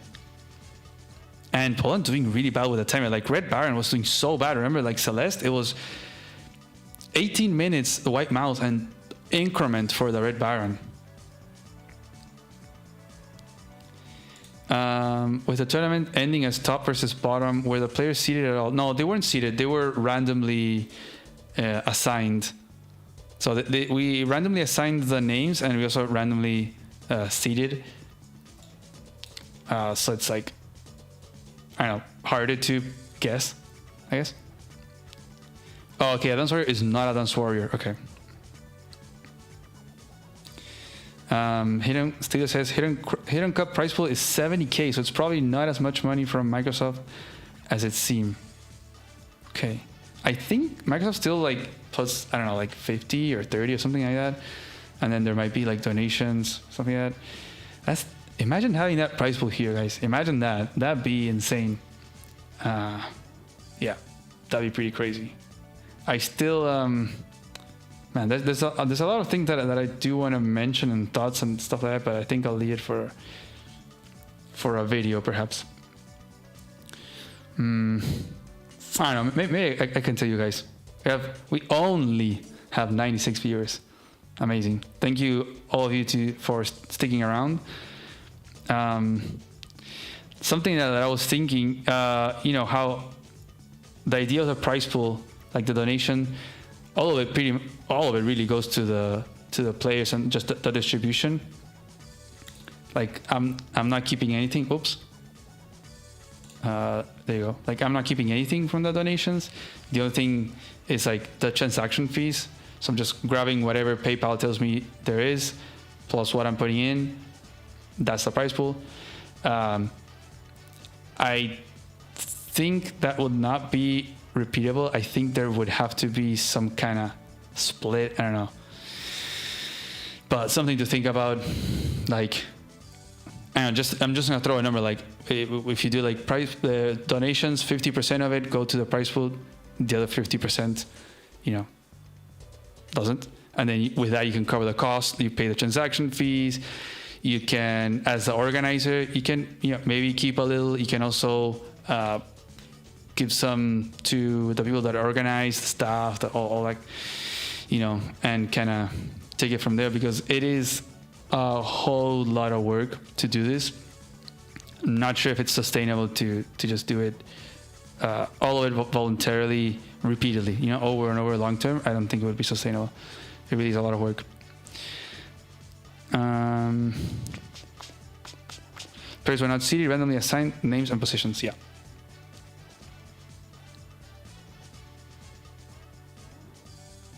Top players won every set except my sets. Come on. The humbleness. Hidden Cup has a lot of sponsors though, besides just Microsoft. So if they all chip in like 10K, it gets to 70 real fast. Oh, okay. That's amazing. 70K prize pool. And I think also the split is different. Here, first place is 27%. Over there, it's like 11. Like the increments are like by 1% or so as they go up. So it's very, very spread out. But still, like 70K, 10% of that, that's 7K that the winner takes. Imagine Starflash taking home 7K. How would you feel about that, Starflash? If you're still here. How would you feel about taking 7K home from winning an Add-Ons Wars tournament? That'd be insane. Man. I have to refresh the chat? Probably.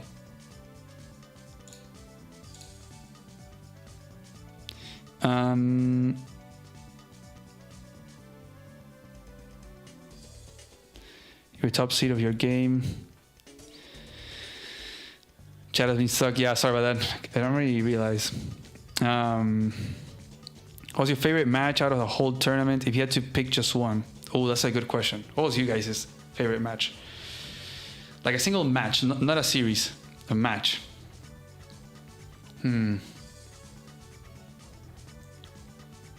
I think the funniest one was the Triple T Copter. Like, I just remember just laughing, just like out of my mind. Like, I could not believe what I was seeing. Triple T Copter, and wow, and that was Ming the Merciless. And I was always saying, if you see a T Copter, it's Dead FS. How did I not remember that? It was him. It was Dead FS. He made Triple T Copter. He had seen how good it was in the qualifiers against Plague. He did it again, and then he made two more. Wow. I just convinced myself from the start that it was Darth Nil. Besides that match, I think there were some Pirate Caravan matches. The ones from Hammerhead were insane. Maybe the Hammerhead Ming the Merciless. I think both of these. Oh, I'm not showing the screen, sorry. But Hammerhead and Cyclone and Hammerhead Ming the Merciless. Those two Pirate Caravan matches were brutal. Just the insane comeback. Just being like, okay, Hammerhead is gone. He's done. He's lost. And then just like, boom. Brings it back. That was insane. What else? I think the Sammy Caustic Finale match we saw yesterday, the White Mouse and Desert Fox, that was insane too.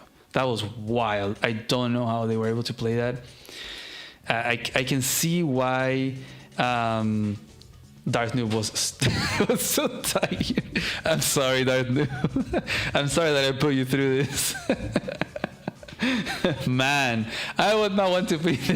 I would not want to be playing there. I would just concede because that was swingy as hell, man. Yeah, Caustic Finale Tier 1, Sammy Mirror. Wow, brutal. Max says Chloe versus Poland. Yeah, that's true. From the qualifiers, I think the Chloe versus Poland match was insane. That was incredible. It might also be just a classic story, the underdog. You know, the underdog story always sells really well. People love an underdog winning by doing weird stuff against the very well-settled favorite. So it might be that. It might be that we're all kind of biased towards that, but it was still amazing. It was really, really nice. Sorry, Poland. I still love Poland. Poland is amazing. I love his games. Definitely think you should have kept some for costs, etc. But that will be easier if the price pool grows in the future. Yeah, things to consider for the future for sure. James and Masha says 50-50 split is more than justified for all the work you guys put in, especially if you put some money out of pocket to kickstart the pool. Yeah. I mean, there's a lot of things to change and consider and think about for sure. This was again like a huge experiment. Like, I just can't explain how hard it was to just start it off because I had this crazy idea, a copied idea from another game, but to bring it here and start it off, and it's really hard. But it worked out, and so I just try to keep things simple so that I could actually get them through. I just wanted to make sure. There's a very cheesy phrase that I've been saying lately to my friends and family. It's like, I just wanted to get the boat to the port. Like I just wanted to make sure the ship gets to port, and that was it. With what was already established from the beginning, I had sent the players a whole Google Docs where I had written the whole idea of the tournament. There's been maybe slight changes here or there with all the help that was coming in, but yeah, a lot of lessons to be learned from this massive experiment. And it worked out pretty nicely, a lot of things. So yeah, things to consider. And yeah, the split. I agree, I think for the split, so possibly for future tournament organizers out there that they want to do a tournament, to, I think, consider that from the beginning. Yeah, I think it's important. Also, it creates, there's a little bit, some confusion. It honestly makes me kind of nervous handling other people's money. Like, got all these massive donations from people. It's a big responsibility, and it makes me feel a little bit awkward and nervous. And so if people donate, $500, and then the price pool doesn't go up by 500, it's like, oh, where did the money go? And it's like people saying, oh, the math doesn't add up or something like that. It's like, I know, guys. There's transaction fees, very small, but still, if someone finds out a better way to maximize it, it's amazing. But I think the Streamlabs link works really nicely. They don't keep anything. Only PayPal takes the transaction fee, which is pretty small. So I think that was pretty nice. But I agree with the split. And then from that split, so you make sure, okay, $500 come in. Okay, it's clean. $250. You get to the price with $250. It's pretty simple. And then the other absorbs fees, and also it can go for all the work that the organizers put in. For sure. Let's see what else. Winner of Hidden Cup got 11K. I don't know the percentage. Okay. Yeah, 11K is wild. 11K is winning the Hidden Cup. To be honest, 3K prize pool is insane for how niche Advanced Wars by Web is, says Astaroth. Starflash quits job and goes full-time Advanced Wars by Web, says Boom. Yeah, if you get that kind of prize pool, for sure. I mean, not for sure. No, sorry. You still have to work, I think. But hey, maybe we can get to a point where you can also make money enough from content creating. Like if you're a pro, you can stream. You know how they have that in other games. So maybe that's a possibility. That'd be nice. Sounds kind of nuts, but you have to realize people are way more inclined to invest into their niche interests, and Add-Ons Vibe has a fairly old player base, which means a lot of disposable income, says Sergo. Okay, good points. Hammerhead versus Ming on 140 Ways to Die by Habits. Hammerhead against Ming. Oh yeah, that triple T copter. Yeah, I think that triple T copter was a fan favorite for sure. Astaros says it that betrays until triple T. Which it that betrays though? Do you probably mean Ming versus Sky Samurai, perhaps? Yeah, it looks like DFS gave us some banger games for sure. Chloe versus Poland. Man. We need Voice of Akasha to make a new You know what we need Voice of Akasha to do? I haven't watched it yet. I probably should do it. Watch the VOD. But he ran a tournament, a live tournament with DPSI, and that gimmick was really interesting. They were like, they tell the maps to the players like 5 minutes before the match. So very like opposite from this tournament, right? Like here they have lots of prep time. So we get to see openings and then adaptability. There, 5 minutes, it's like that's map reading skills and more adaptability. And less like opening cheese things, right? It's more like, boom, skillful adaptability, improvising in the moment. So interesting to have those different kind of things, those different gimmicks. I would love to see more live tournaments with different gimmicks. I think it's really nice. Darth Noob dismantling Pole and Kindle Mirror was crazy. Yeah, that match was insane from the qualifiers. Chloe Box versus Talos on Nothing Lasts Forever was a personal fave from the qualifiers. Yeah, that one too. With the Rachel pick by Talos too. You know, if we would have seen You've Got to Know Nothing Lasts Forever and someone picked Rachel, I would have been like, okay, that one is Talos. Because if he won, then you probably pick her. But I don't think we saw it. I don't think he played. Talos was... Who was Talos? Talos was Cyclone, right? Wait. Talos was Cyclone, yeah. Okay, so he had picked in the quarterfinals Celeste and Pirate Caravan. Wow, look at Talos going for Pirate Caravan. Interesting. Thought you would have gone with if you've got to know like the maps that you won on, but no. So it has been suggested before, says FDA, but do you think a live team tournament could work 2v2, perhaps with players being randomly coupled only just before the match starts? That's an amazing idea.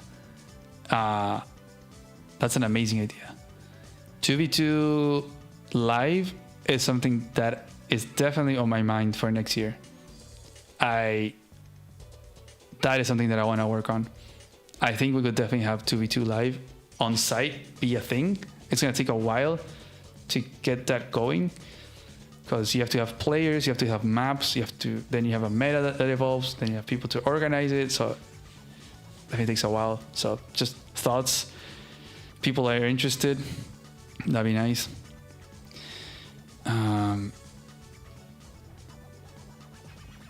The OI mentioned in the chat last stream that a second run of that tournament might happen next year. Whoa, did it?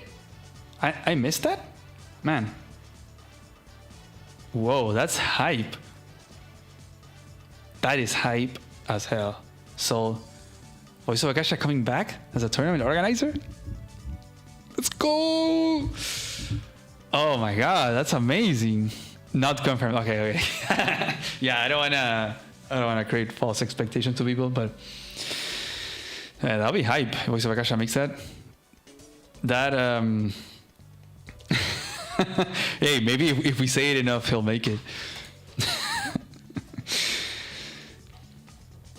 Okay. Yeah, I think. Anyway, so no stream for a while. I assume interest. Yeah. I'm actually gonna be invited to the stream in like 2 weeks from now, like 2 weekends. I'll post it before it happens. But yeah, me personally, I won't be doing any streams. I think what is left of this year, we'll see. I did want to maybe try doing some like coaching things, like coaching, not coaching, more like just looking at replays of people that send in and being like, let's look at your mistakes kind of thing. But yeah, probably I need a weekend. I need a few weekends to rest and like do some social stuff. Literally, like the first quarterfinals was on one of my brother's birthdays, so luckily we still got together at night for dinner. But like, I don't know, there's like get-togethers and stuff like social stuff that I can't go to, that I haven't been able to go to these past 2 weekends because of streaming, of course. I don't regret it. This tournament has been amazing. I'm really happy, and that's why I'm still sticking around, because I'm so sad to press the stop streaming button. I will, though, in a few minutes, because this will be the last of it. But yeah, I do need to get back to some life, in real life stuff and organizing. I'm really glad that you guys enjoyed it. It's been a blast for sure. It's been amazing. Again, surpassed all expectations. Leaves me also really, really positive, for the future. So that's important. Motivated for more for next year. So we'll see. I have a lot of ideas for next year, and hopefully it also gives the motivation needed that is maybe lacking out there to other organizers, other content creators, to do stuff similar, to get some other live tournaments going. I think if you're gonna run an event, it has to be live. I think live is the best setting for an event. People want to watch stuff live. I like async games, but for an event, I think it has to be live. That's just the default mode. And yeah, I think this will be it, guys. And I have to let you guys go. APC is officially over. Oh, hey, Marco Maps. Yeah, I'm actually gonna, I don't know, go get something to eat. I tried to get a nap before the stream, but I couldn't. I was just too hyped. It was too much. So I hope you guys have an amazing rest of the day and or afternoon, morning, wherever you are, people from all over the world. So I always say thank you all for being here on every single stream, supporting, chatting, giving likes, subscribe, all that kind of stuff. All the donations have been amazing. I have to contact the players now to distribute these things. But yeah, thank you. Oh, this is so sad. I don't want to end it, but I have to. Oh, man. Okay, guys. Bye-bye.